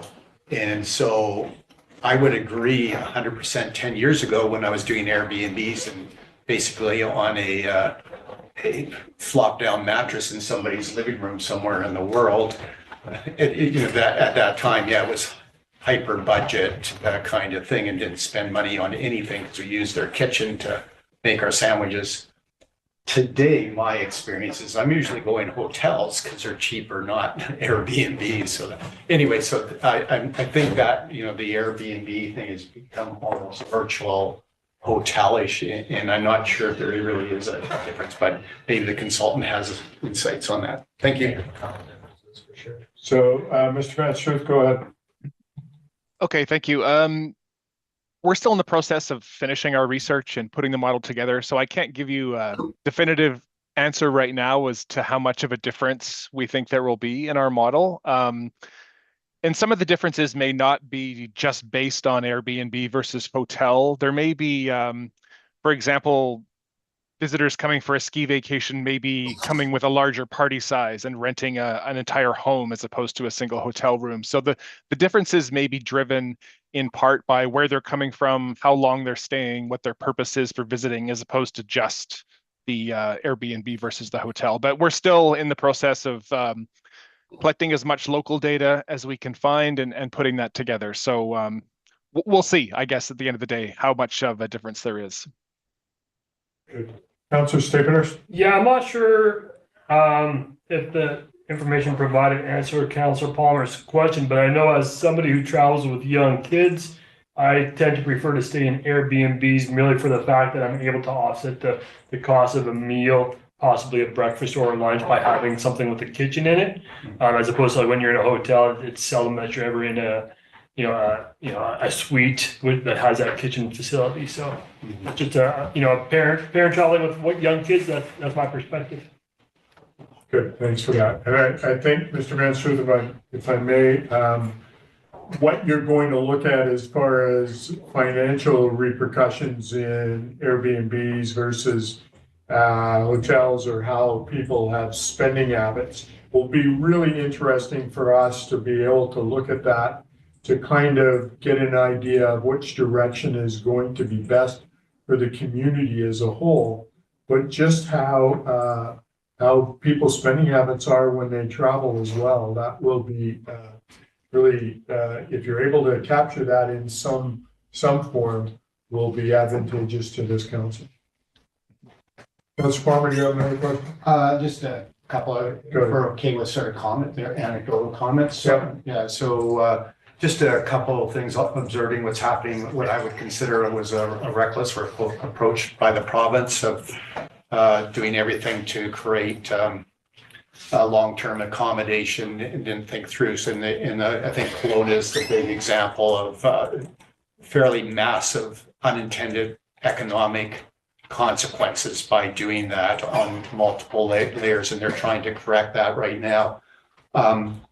We didn't go into the opt-in thing. However, just the market itself has taken short-term rentals, namely a couple of the hostels in town, for long-term accommodation. So there's been a reduction just by market forces, and that's created, potential problems. And then, again, anecdotal things. For example, this year we did a family reunion in Canmore, and so I'm looking for a place that we could be all together. Yes, there is economics, but it was what's going to be the best experience for us to go and spend a whole bunch of money in Canmore. And in that case, it was Airbnbs that we were able to have that collective thing. And yes, we did go out and have a nice meal out in one of the big, all those kind of other venues. So there was a very, almost the opposite kind of thing, that there was more money being spent because of availability of Airbnbs in that case. Thanks for that. Thanks. I think, looking at how we move forward, one of our biggest concerns, Mr. Van Struth, is unintended consequences. And so being able to look at as many scenarios as we can as we move forward. And, one of the comments that was made by our councillor at our council meeting yesterday is we can have all the information before us, but if we're not poised to make a decision, then we've kind of held ourselves up as moving the community forward. So whatever information that you can impart over this would be appreciated. And then Mr. Simon has a pretty good idea of what we as council feel we need at this point, and we'll be able to come together in the spring and make some decisions. So appreciate you being involved with that. Thank you. Councillor Delpa. Yeah, I just wanted to shoot out a comment to thank Director Simon for his work. As I know, I guess it is short-term rental conversation, so it's more of a joy than a job for you at this point, I know. But anyway, thank you for your work anyway.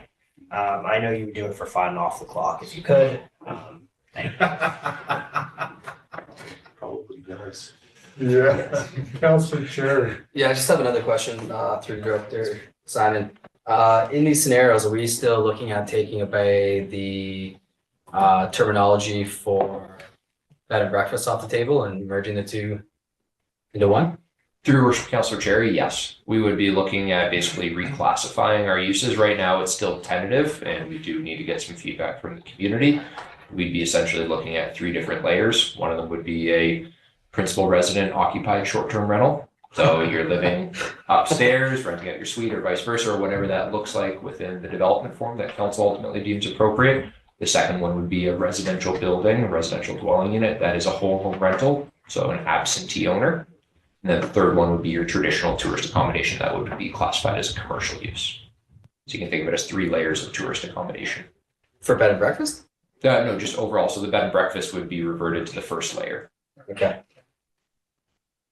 Doesn't that kind of conflict? I guess it'd just be existing, non-conforming, because it kind of conflicts with the whole permanent resident required aspect for option 1, 2, and 3. Through your worship, Councillor Cherry. So essentially you can think of it as a modern B&B, and it would counter the unintended consequence that we're facing right now, where people are taking out secondary suites so that they can convert it to a bed and breakfast. It would essentially give an owner the option. Do you want to rent out a couple bedrooms within your house and share your dwelling like a traditional B&B? Do you want to have a separate suite on site and rent that full dwelling unit out while you live on site as a permanent resident?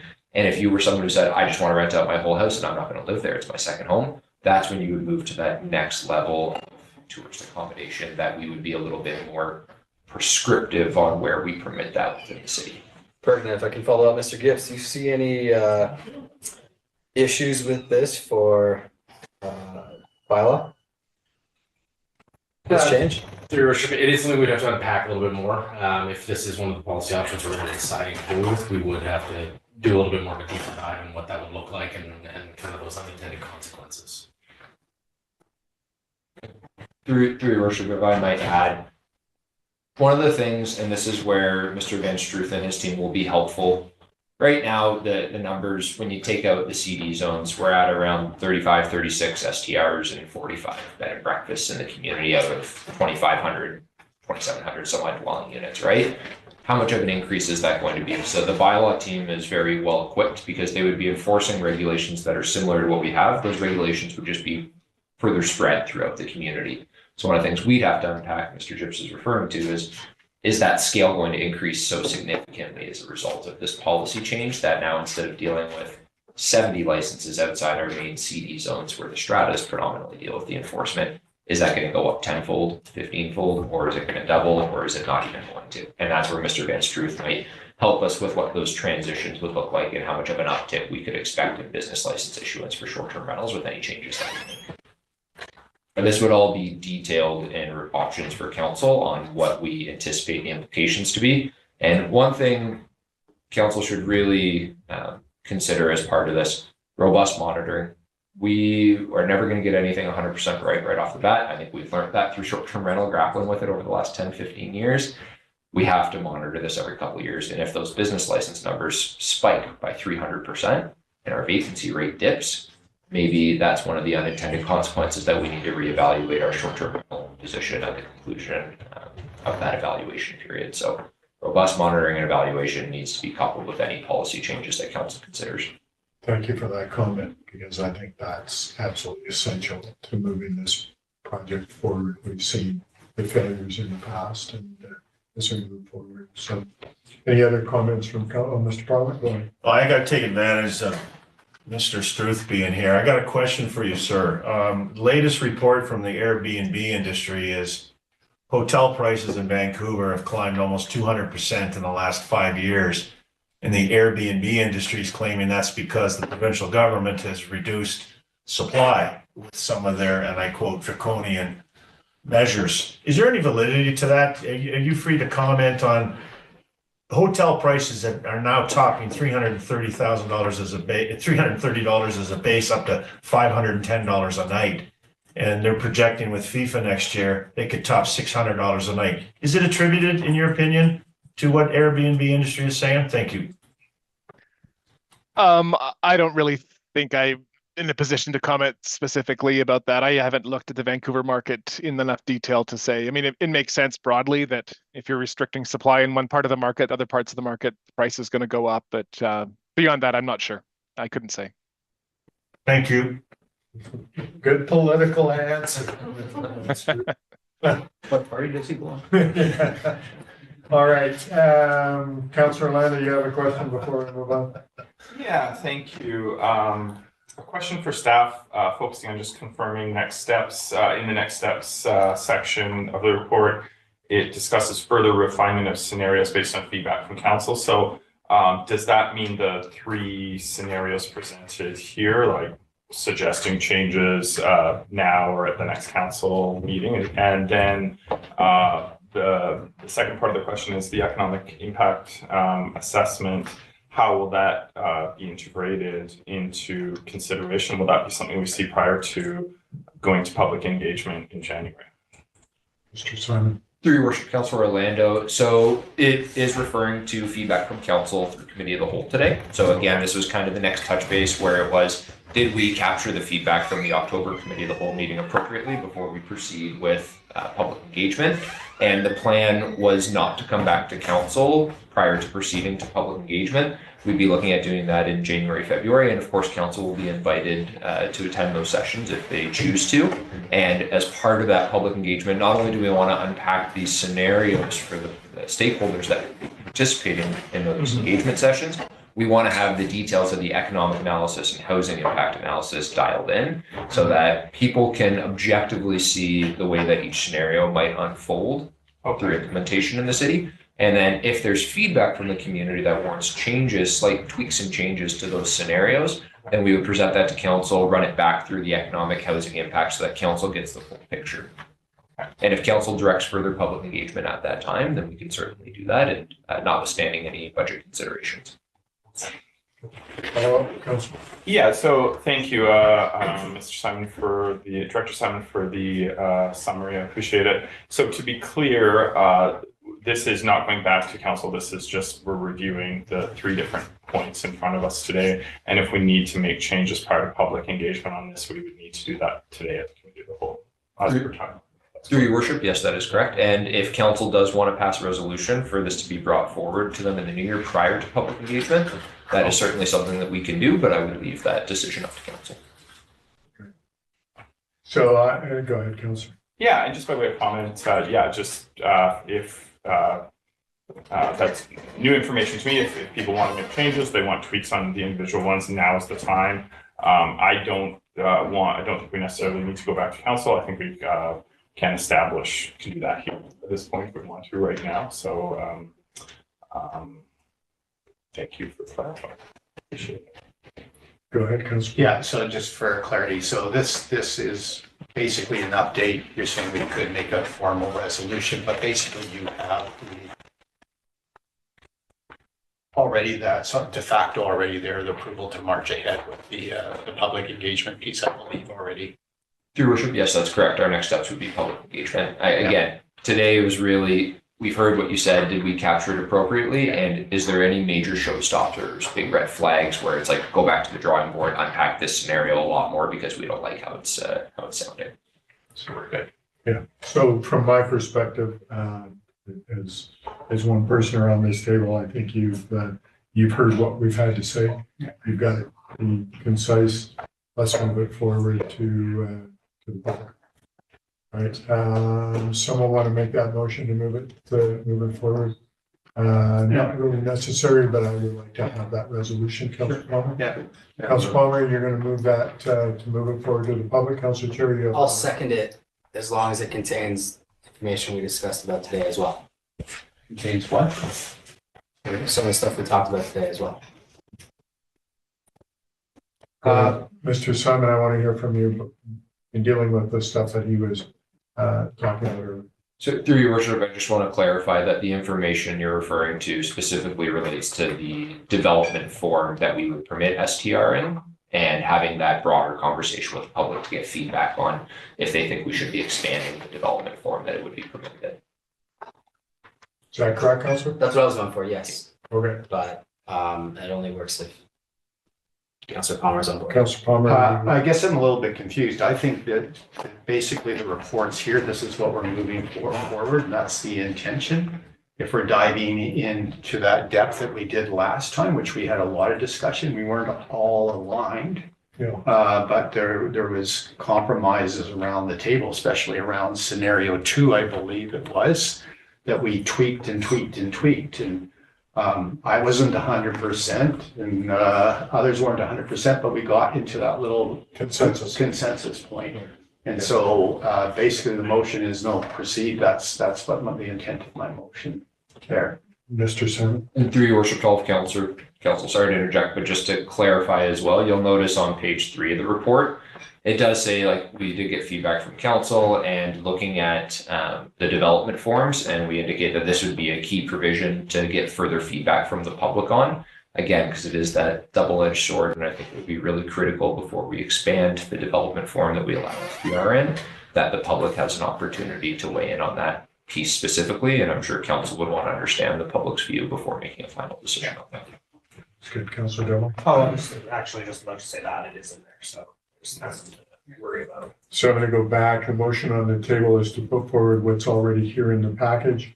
I'll go back to you, Councillor Cherry. Are you okay with that? And then we get feedback from the community, and then we can look at enhancing that form or enlarging. I am. Okay. So for clarity, Ms. Delassalle, moved by Councillor Palmer, seconded by Councillor Cherry. And then any other comments before I call a question? Seeing none, all those in favor? Opposed? Motion's carried unanimously. Thank you. Thank you, Mr. Simon. Mr. Van Schroot, thank you for being here today. I appreciate your input and look forward to seeing the information that you bring to this table. Thank you. Thank you. All right, just in communication with our corporate officer, the municipal land management policy can be put off to another time if council's okay with that. Councilor Orlando? Yeah, I'm happy to make the motion to defer to the next meeting. Second. Okay, so moved by Councilor Orlando, seconded by Councilor Palmer. All in favor? Motion is carried. We're going to go right on to the communication plan. Comment as the mover, if that's possible. Yeah, there was just administrative issue with document management and some of the sections were in error. So yeah, next time is the reason why. Okay, going to move on to the communications plan. Ms. Floyd, you leading that, or is Ms. Williams? Ms. Williams is. Okay. I'm just gonna leave. I need to head out to Edmonton, folks. So Yeah, go ahead. Yeah, just to Thanks. let you know. Thank Have you. a safe trip. Yeah. Thank you. She's on her way. Okay, there she is. How can she be on her way when she's here on the screen? You're up, are you? There you go. Dave Travis. Apologies, I didn't realize that Venus on the agreement. Communication. At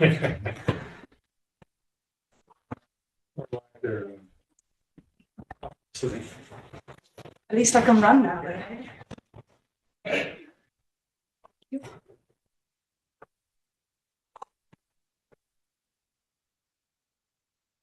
So, Ms. Delassalle, just for the record, Councillor Jojo is now in the room. Thank you, Your Worship.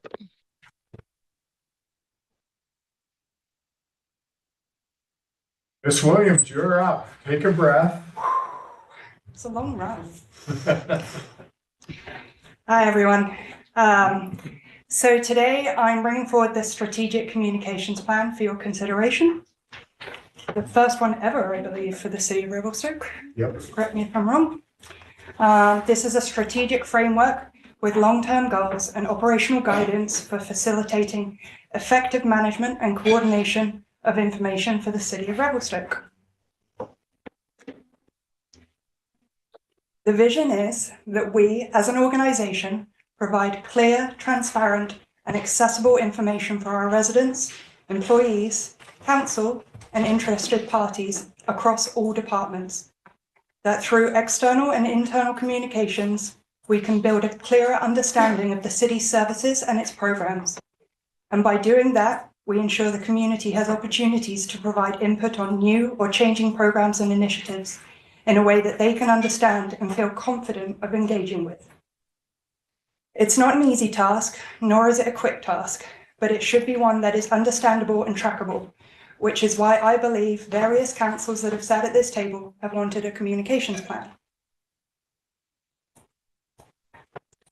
In 2018, the Flow Group did a comprehensive communication study of the city of Revelstoke.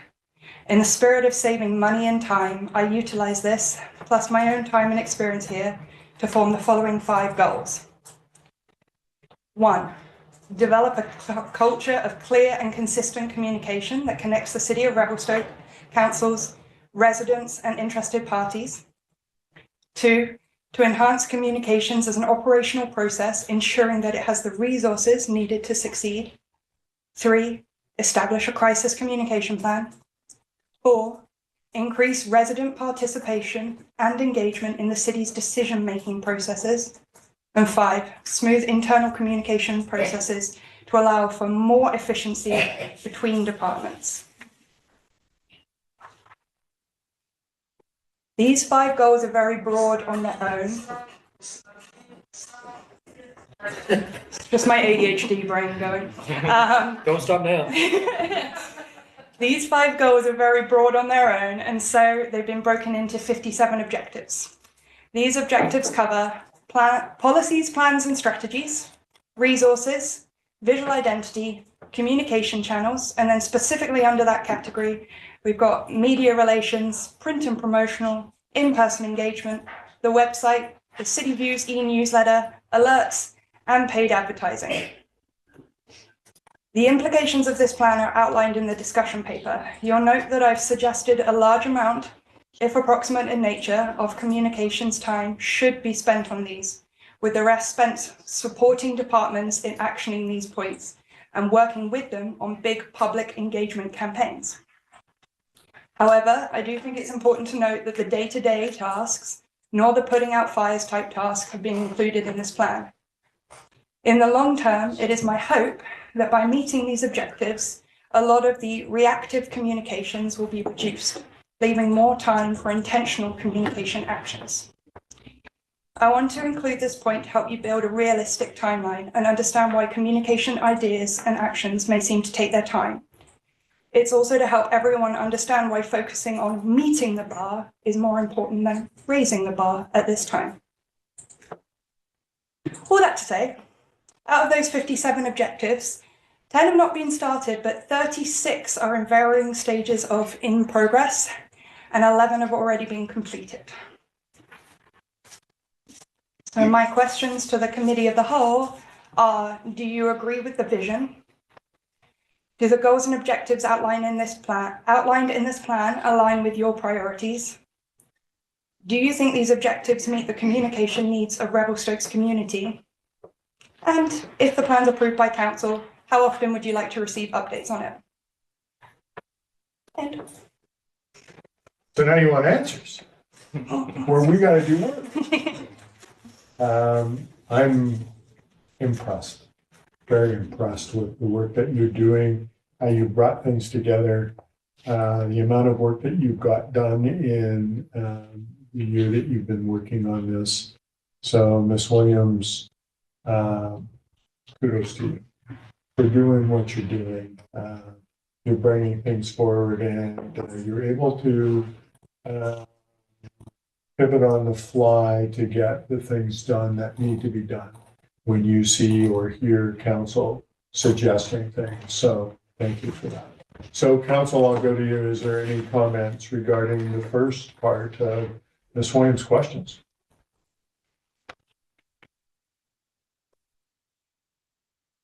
Go ahead, Councilor Paul. Yeah, I'm quite happy for someone else to go first. Yeah, thank you very much for the presentation. And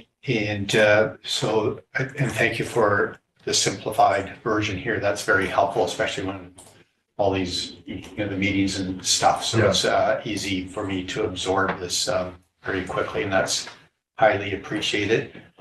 And then there's my other voice that wants all the detail, but I'll avoid that. So I'm just going to make a few comments on the on the overall first, if I Sure, may. yes. Yeah, so on first blush, I like the goals and, you know, there's probably a couple little wordsmithing that we might debate about, but is the intention then to formalize those goals through a council resolution at some point, or is this internal from your perspective? Or could it be either? Councillor Palmer through the chair. I'd like to hand this over to the Director of Corporate Services, please. Thank you. Councillor Palmer, it would be great if the Committee of the Whole could recommend to Council that the plan be adopted, unless you have further questions and you want it to come back. But through adopting it, those goals would also be adopted. Entrenched. Okay, and then so through the chair, specifically then that plan is what we see here right in front of us. So that's the plan, and that's good.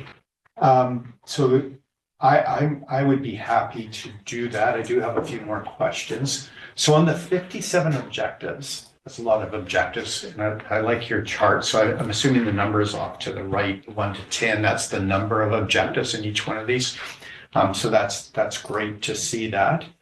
Have we? So those specific objectives, have they been in front of us before, like the specifics of that or not? And Do you want me to speak? Yes, Okay. So, Councillor Palmer, in 2018, the Flow Group did a communications kind of survey or study on where we were at.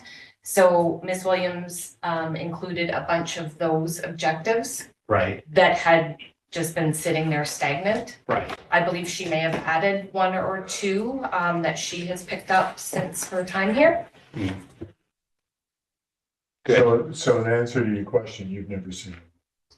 No, I haven't seen them because it hasn't been since I've been on council. And then, so that's good. I'm reluctant, Mayor Souls, I'm reluctant to actually see all 57 because we'll go down those rabbit holes. Yeah. I know exactly what you mean, yeah. But at the same time, I sort of like to see them because we're sort of adopting a plan a little bit blindly. But keeping, are they attached? Yeah. To 57? Yeah, it's one of the links. Okay, good. Okay, that answers that question. Thank you. I'll let I'd be happy to put a motion that the plan as presented, recommend to council that we adopt that plan. Okay, so seconder, Councillor Devlin, any other questions or discussions on that motion? Councillor Lendo and then Councillor Palmer. Yeah, thank you through the chair. The report lists 2 extra recommendations near the bottom for council to consider whether or not to include with the other 57, was that the number? 57 objectives. And would that be something to consider as an addition to this resolution? Yes, please. I believe that if you adopt the plan, those 57 items will be included in that. Does that answer your question, Councillor? Yeah, sorry, I'm just, so this at the bottom of the cover page report, it says provide briefing notes to senior staff, that's the one.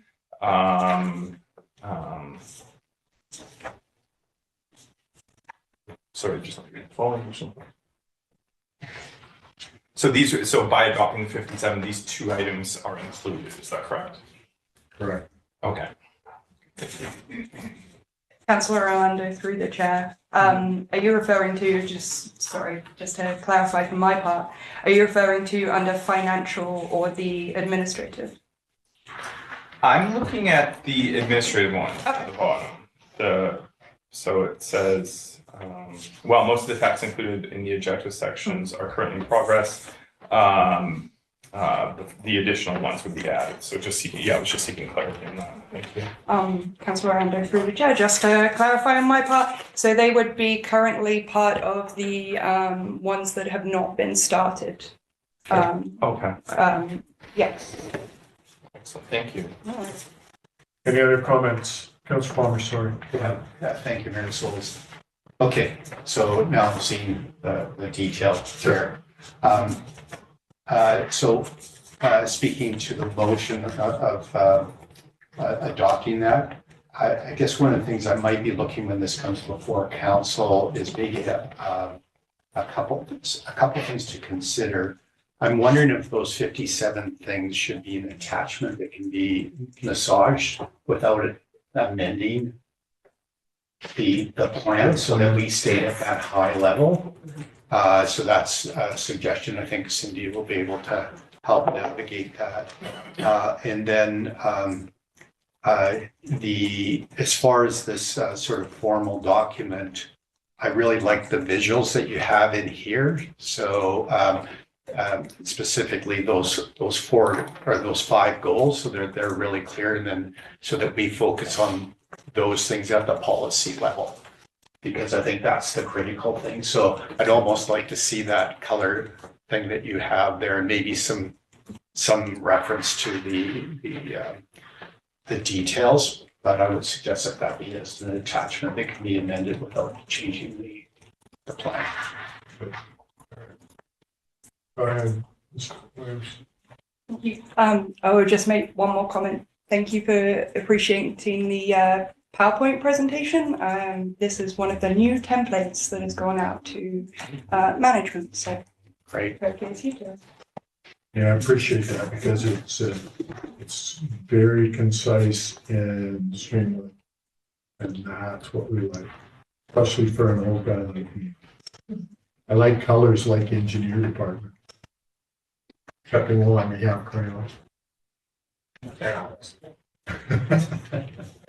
Councilor Palmer. Yeah, it's been on those goals. I like them. I like the clear language of the goals. I really do like it. The one that I would tend to want to wordsmith a little bit, maybe give it a bit of consideration, is number 1. So I like everything that, the culture of clear and consistent communication. I really like that. That connects the city. I like that connects the city of Revelstoke and council residents. The interested parties, like we're trying to grab, I don't have another word, but there is the business community. There's all these, and those are potentially all the interested parties. I'll be thinking about that term, interested parties, and maybe there's something that captures the essence of Revelstoke a little bit more. So that's the only one I'm picking up, but I'm not coming with any better suggestions. The city is making a statement on black of Oxford Commons.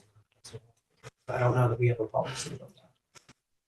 I believe we did actually No, we specify that recently. Does sound like something that I would have left out. All right, good. Any other comments?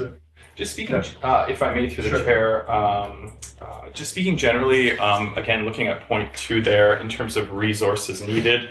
So do we have them? I know the report touches on potentially some of the items could need additional budget support if departmental budget is exhausted. I generally have the view that communications takes resources and is often one of the first places where people seek to reduce or limit resources there, and that can have a dollars and cents impact on the organization if things don't go well. So I'm wondering, does approving the priorities as listed or the objectives as listed and this plan, are we going to be resourced? Are we going to be resourced for this through the coming year, through the coming budget cycle? Like, a lot of this is already probably included in the operational budgets. And just speaking a little bit further to what the outlook looks like on sort of budget and future budget asks. Ms. Floyd, do you want to weigh in? Sure. Councilor Orlando through the chair. Corporate Services did put in an operational spending package for the 2026 budget. As part of that, it will include support, whether it's that body should council approve the budget or reallocating existing corporate services staff. Answer your question, Council. Yeah, and I guess it was referencing certain parts of the report that mentioned that there might be budgetary implications on with some of the items that are included here. So that was just the focus of the question. Sorry. This one's. Councillor Orlando through the chair. It is my hope that by having a formalized strategic communication plan that puts us in a clearer position to apply for budget when it's needed in future years. Absolutely, absolutely great. And that's what I want to hear. I think, we need to be in a position for communications to, forward those asks formally and get them through the budget cycle in order to present a realistic picture of what it's going to cost and therefore be able to make service level decisions going into it appropriately. So thank you for that. I appreciate it. That's good. Any other questions before I call a question? Seeing none. All those in favor? Opposed? This motion's carried. You have your plan to go to council. Thank you. Thank you. All right, we are going to move on to departmental updates, verbal updates, economic development. Ms. Moffat or Ms. Beckler, one of you are going to give us the benefit of your words. Mayor and Council, I'm actually going to introduce my team, and they're just going to speak very briefly to their pieces because we know we're on a bit of a time limit. We got others Ms. coming up. McIsaac, you're back there behind the TV. I couldn't see you. All right, thank you. Don't mind me sitting back here.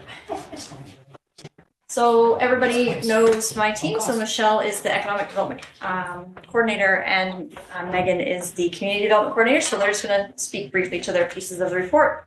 I'll leave them to it. So thank you for giving me the opportunity to bring this forward. I think it may be one of the first CED reports coming forward. So we're happy to share the hard work that we've done with you. So I will just jump into it here. Our projects in the CED portfolio right now over the last quarter include West Side Road projects. So we had a request for a proposal go out for best land use. That was reviewed by senior staff. It is now closed. It will be going to a staff report here shortly. We are working with Main Street Data Metrics, which is a company from out east. We're working on updating our data dashboard. In that data dashboard update, we will be providing business insights, spend data, also potentially layering it with Purple Air, which is our air quality monitors, so that we can get an idea of how to work through emergency response efforts as required. This is still a work in progress right now. We haven't finalized the contract, but this is what we're working on. Cultural planning. Ms. Moffat's been working with Ms. Donato, Director Donato, in regards to coming up with new cultural plans. I've been working with a cultural planner out of the city of Kelowna for toolkits, just on engagement. So bringing different non-for-profits and business stakeholders to the table, so we can get a gauge on, how things are culturally changing in our community. We anticipate getting this out in the next couple of weeks. Backcountry recreation access program.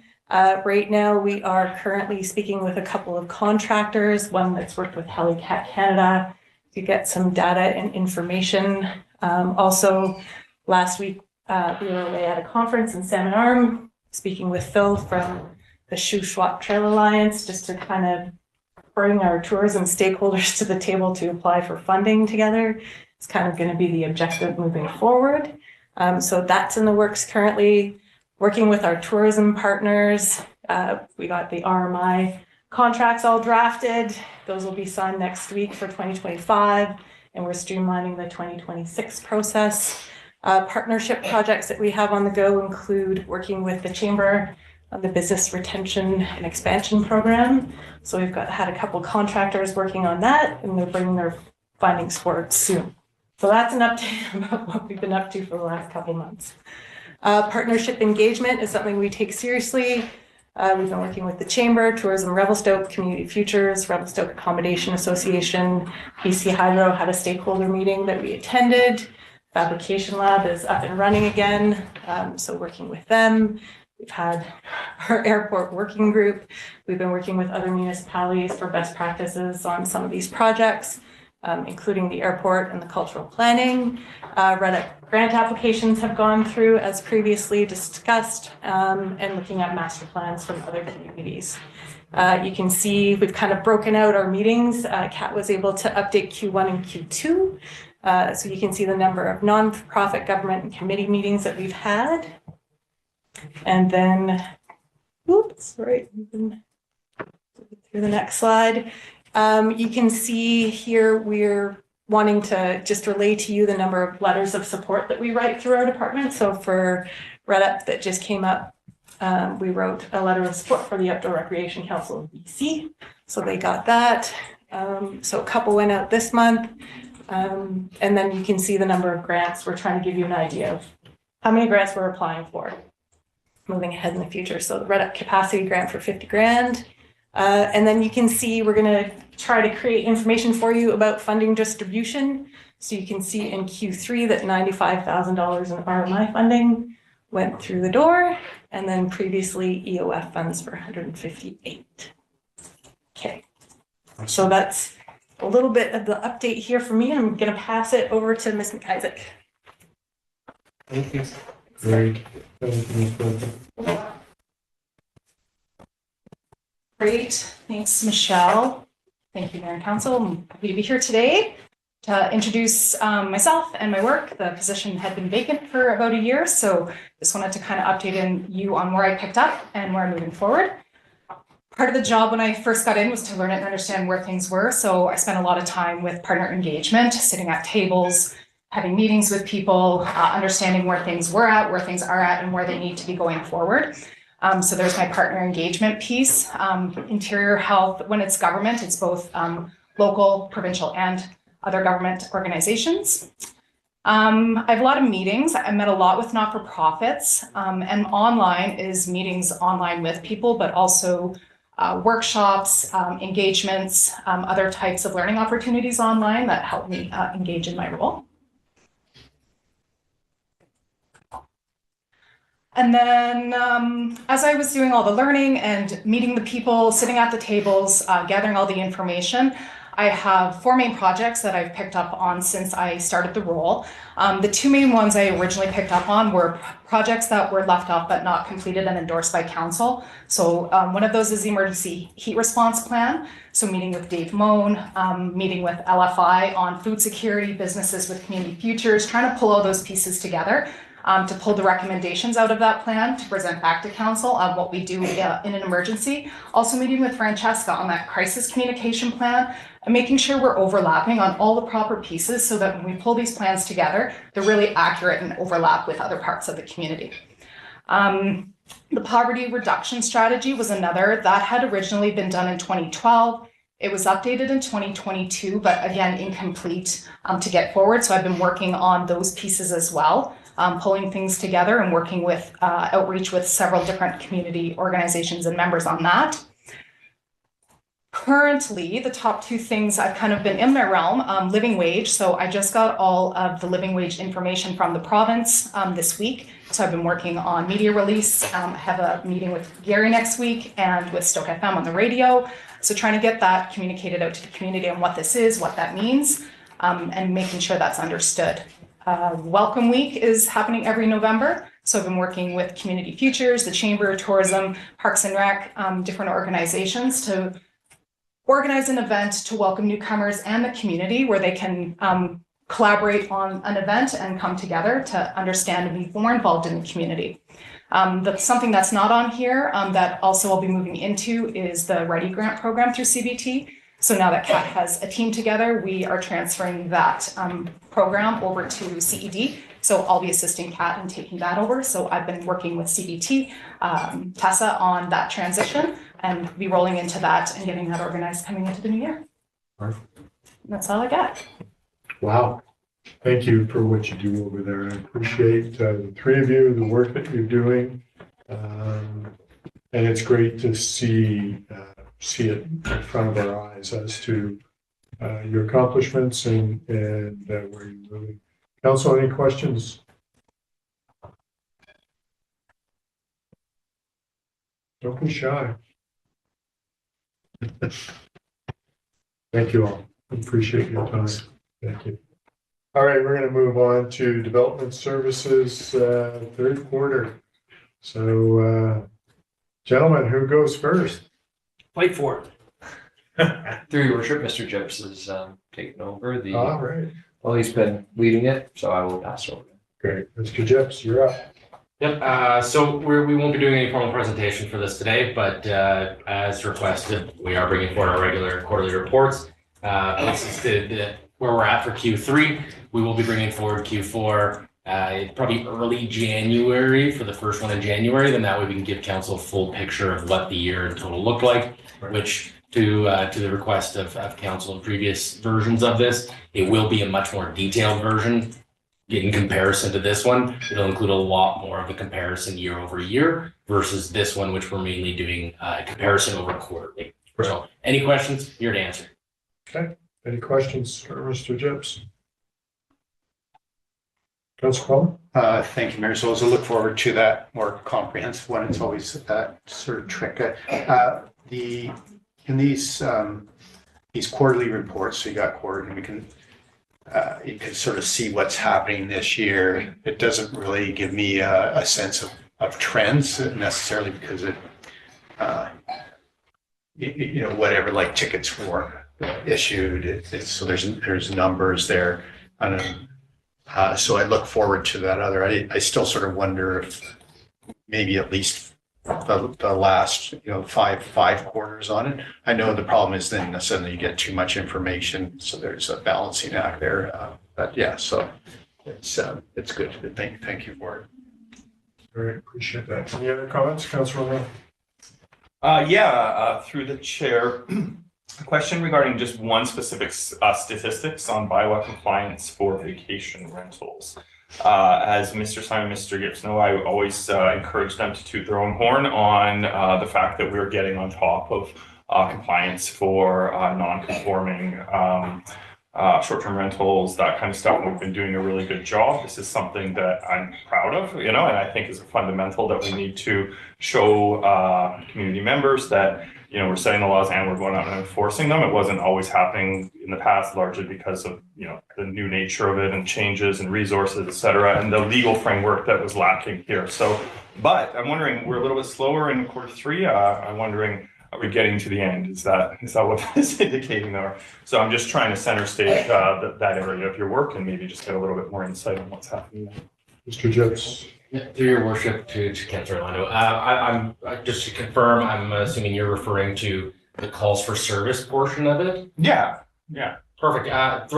The calls for service are actually complaints, right? So the calls for service are kind of a combination of a few things. One is the complaints submitted by the public through our C-Click Fix software. The other piece of it is the proactive enforcement, as we do actually upload all of anything we're doing on the proactive side as well to the C-Click Fix platform. That way we can keep accurate numbers.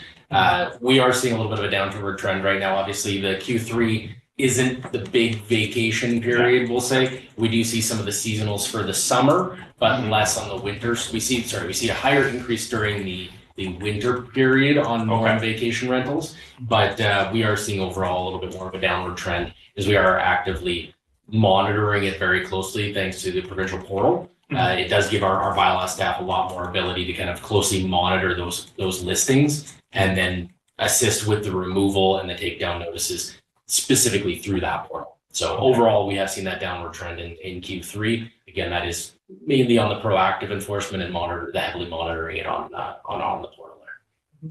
Great, thank you. I really do appreciate it. Any other comments, Councilor? Yeah, just through the chair. I'm looking at the tickets for business licenses here. Is that standard, I guess, is the short form of the question? That seems like, I mean, obviously there's going to be certain times a year where there are more tickets for certain things that are annual, but would you say like year over year that's standard, or is there something specific about this year that made it jump through the roof? Through your worship, Councilor Devlin, this is a unique year, we'll say. The reason being, honestly, we were trying to clean up the long list of businesses that have had their business licenses but have failed to pay their renewal fees year over year. And so bylaw staff, in combination with the finance department, work to try to clean that up going into 2026, we wanted to be in a much better place where we don't have about 200 plus businesses that were either failed to pay their renewal fees for a year plus or had outstanding fees associated with it. So you will see, yes, the failure to obtain a business license one is uniquely high.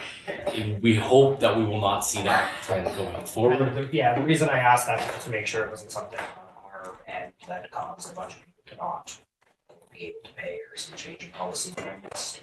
So glad to hear that bylaw is being acted on that, or has been acted on that. Hopefully we will not see that again in the future and everybody pay your business licenses. Are they all updated? There we go. Awesome. Thank you for that. Any other comment? Councilor Fitzgerald. Seems like a busy quarter for the municipal illegal camping. After complaint wise, we did see the camping was higher. It was something, again, our officers are out there proactively in the mornings to go check the regular locations that we do see. So there was an increase in complaints, but as you can see, the ticketing wasn't as high for the residing in the municipal park. A lot of it is, again, we're trying to do the education forward campaign on this first, and hopefully next year we will increase on the enforcement side, but again, trying to take that more proactive educational approach before we start on a heavy-handed enforcement for it. All right. Thanks again. I appreciate it. There's no other questions. We're going to move on to Parks and Rec. Mr. Nato.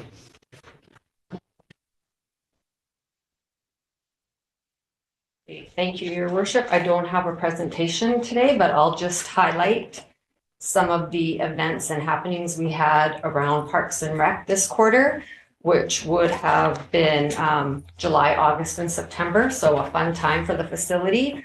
We hosted a number of summer camps and events throughout this quarter. Some of the programming highlights were the home economics camp, the art, craft, and sewing, tennis, art, and movement, and our popular skate camp. LFI hosted a junior chef camp this summer, which was pretty fun. And beyond the summer camps, we also hosted a few different events. We had partnered with the Okanagan Regional Library, and they had a magician performance in the facility. We hosted the Enduro Bike Event, mass registration, and a variety of weddings and memorial services. We also had one of our new residents to the community reach out and inquire to offer a free Tai Chi program. So we hosted that in the facility, and we saw over 35 participants on the first day of class. Wow. Yeah, it's been really good. It was very well attended. For the aquatic center, this is typically a slower time in terms of our swim lesson program. We offered 36 swim lesson sets with over 149 participants. We also offered a life-saving swim instructor course and a couple of standard first aid courses. The life-saving swim instructor course was full, and we had about 4 or 5 participants from other communities attend. This also was the first year that we initiated early arena operations. So the Roller Derby Association finished their last bout on July 5th with their year-end wrap-up on July 12th. Ice operations resumed immediately after that, and we offered a number of camps from July 28th till the end of August, which were hosted by the Grizzlies, minor hockey, and figure skating, with the first Grizzly game on August 29th. So that was really successful for us. Parks, we resumed regular field use over the summer months and into September, which included the new Cricket League, the Slow Pitch League, minor soccer, men's and co-ed adult soccer. And along with that, we had 2-week-long summer camps, a variety of tournaments, which included the return of a soccer tournament, which this year was the co-ed Clash soccer tournament, which was very well attended. The Disc Golf Society also had a club tournament as well. And we had the annual Little Bear soccer tournament, which saw over 152 teams visit the community. Wow. In terms of park projects, we had a couple this year. We installed the dock at Williamson Lake Park. We completed the museum elevator lift. And then we also completed the Revelstoke pump track, which saw the grand opening at the beginning of July. So happy to answer any questions. Councilor Sterners, do you have a question? I do. Thank you. Thank you so much for your presentation. Big fan of all the work that you guys do over at the Aquatic Center. My question pertains to two questions. One, the visits in September. Were we open for the entire month of September? I see the visitation numbers are quite dramatically less in July and August. Yeah, sorry, I should have mentioned that. So in September, we do our annual fall maintenance at the aquatic facility. So we shut down for 3 weeks. We are open up until usually around September 5th to 7th, we stay open, and then we shut down for 3 weeks. Okay. And as part of that annual maintenance, I'll just highlight a few things. We replaced the diving board. We did a full renovation of the sauna, and we also purchased a new climbing wall, which just arrived. So that will be installed sometime shortly. I did notice the climbing wall was missing. And then in regards to the swim program seemed to be extremely popular. Yes. I was wondering if there was any possibility of increasing the amount of swim classes that we're seeing, because I believe like within the first 15 minutes of registration being open, they were completely full and wait lists were already established. Yes, and that is quite common for our swim lesson program. We have all our instructors are teaching at capacity. Okay. So it's trying to balance the public swims with the swim lesson program as well, because we are seeing the demand for more public swim opportunities, and hosting swim lessons during public swims is challenging and diminishes the quality of your swim lesson program. So it's trying to balance out what we can. I can say that our summer swim lessons don't fill up. So that's something for parents to consider. We are seeing an increase in private swim lessons as well, because people can't get their kids into the swim lesson program, so they're opting for private swim lessons. So we are playing around with different ways to spread the swim lessons out where we can have more offerings. It's just trying to balance that need with the public swims. And also the swim lesson instructors are also your lifeguards. So it's not burning them out as well. Great, thank you for that. And then lastly, I do believe that the council approved increased funding to increase hours of operations for the aquatic center, hopefully looking to expand into Sundays. Yes. And I was just wondering if you could provide us with an update on Sunday availability for swims, because I know that's something that I hear a lot of from our community members. Yeah, and that will be happening. Okay. Yeah, we're aiming for the beginning of December. So we are fully staffed on the aquatic side. So I am recruiting for a part-time admin clerk to cover the Sunday opening as well. That vacancy, that position closes on November 17th. So I'm hoping to fill that position, and then we can start the Sunday openings. Amazing. We're looking good on the aquatic side. Great, that's great news. Thank you so much. I say that today. I don't know what will happen next week. About the truth. I've had this feeling before. It's like deja vu for me every time I say that. Well, thank you. I appreciate that. So we'll see. Any other questions or comments? Good. Thank you, Mr. Neto. Appreciate it. All right, Chief DeRossi, third quarter reports for the fire rescue. Thank you, Worship. Council, would like the on-screen presentation? Or? Sure. Okay. I might need some technical support here, but It fingers is not crossed. life support. No takers. You're on your own, Chiefs. That doesn't look good, does it? It's like staff, right? Green screen. Oh, okay. Well, maybe stuff showing up behind the screen. Maybe you don't get one. Let me try something different. Ah, there we go. All right. So I'll just give you an overview on the third quarter fire department activities, and if at any time you have any questions, just stop me in anytime. So under the fire suppression, our incident volume for the Q3 saw 163 calls total, up from 128 Q2. And those fire calls include 4 structure fires, 2 vehicle fires, and 2 brush wildland fires. The notable incidents included a commercial appliance fire and 2 outdoor fires that were both caused by human, active human error, if you will. Under our membership, we have current staffing of 8 career firefighters with 28 volunteer auxiliary firefighters. And happy to report that of the 9 new recruits that we onboarded this year, 8 of those have completed their basic training. They're now operational. The next step for those members is, actually we've got 23, 24 members from those 2 intakes that are doing their yellow helmet rideouts the end of November. So if they're all successful, they'll be get their yellow helmet. So they'll be hopefully happy about that. So yeah, retention, net gain of +7 members so far in 2025, reversing previous year's declines that have been reported to you. And I will note for council that if you saw the signs out today, so we have started our recruitment for the 2026 year today, so I'll be reporting on those numbers later. And for fire prevention, yep.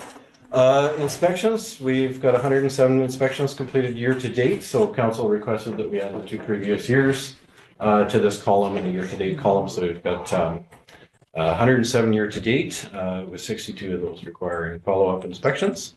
So these inspections are the ones that ensure the compliance with high-risk buildings such as the apartments, the hospitals, schools, maintaining public safety in those public buildings.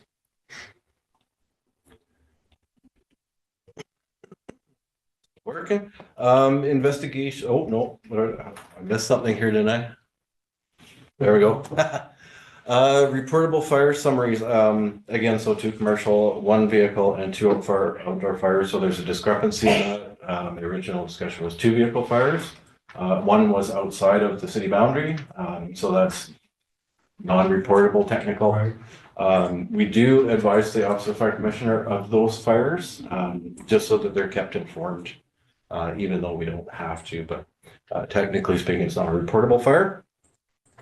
The loss estimates for are very low at $4,930, with property value at risk of $6.25 million, and so that is that's a good save essentially.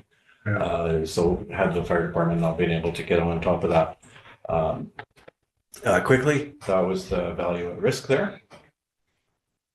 And now we can go to public education. I'm going to focus council's attention on the future firefighter there. Roll in the hose. Is that Cherry?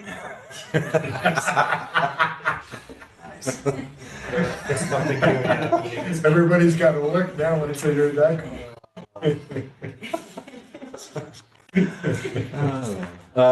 Anyway, thank you for the distraction. So activities included fire drills at the schools and some of the senior living facilities. Many fire station tours for the preschool groups. That's on the right-hand side there. Also, the planning for Fire Prevention Week, which just finished up in early October. And the goal of the public education is to increase community awareness and preparedness across all age groups from kindergarten to the seniors. And for the fire training division, 18 sessions were held in Q3, as down slightly from Q2. And that is essentially a seasonal thing during the summer. So the July 1 to September 30 is essentially when everybody wants to go out and do the fun things and not sweat and turn out here at practice. So we do try and accommodate those, so there's a few less during the summers. Certifications on our NFPA 1001 Firefighter 1 or 2 qualifications is 22 members in total as career and volunteer auxiliary. So there's no change there. One thing to note, our emergency vehicle operator The status, I believe, is up a couple. We're promoting, encouraging the volunteer firefighters to become operators so that we've got a little bit more redundancy. So that during those summer seasons when everybody else wants to be off doing, we'll call it moose hunting, that we have somebody to drive and operate trucks, the limousine, bring the firefighters. Fire Officer 1, we've got 7 certified. Our newest career firefighter is in line to take that training as her development program, and that'll be starting next year. Emergency management, key activities, the Revelstoke Area Emergency Management Program held some meetings. The emergency support services, that's how old I am. Exercise for the reception center set up with the regional partners. That was quite successful from what I am being reported. The draft Revelstoke Area Emergency Management Program annual report was sent off, I believe, to the CSRD. And we also submitted the EOC funding grants. And Mr. Moen has been busy with the, and Ms. Williams, actually, I believe, has been busy with the Indigenous Engagement Working Group participation. So that's an important part of what we're doing. And the numbers of trained staff, I can tell you that there are over 50 staff that are trained in EOC roles and incident commanding courses, which is to say that maybe one of those persons has 5 or 6 different courses, but they're all different, have different relation within the emergency program. And so it's kind of a capacity of what we're capable of. And I'll have a more detailed report for council on the emergency management exercise that was just recently done here in late October, which I will tell you was very successful and had a great deal of morale boost and confidence boost for staff. So I'll be happy to report in much more detail on that next quarter. And Fire Smart, Ms. Marfleet did 22 home assessments. 4 homeowner grants were issued for Fire Smart improvements. And the grant application was submitted to Sustain Fire Smart for 2 additional years. And council, as you know, we received that grant funding for the next 2 years. So that was awesome. And congratulate Ms. Marfleet for successfully making that grant application come to fruition. And I think that's it, right? That should be the end.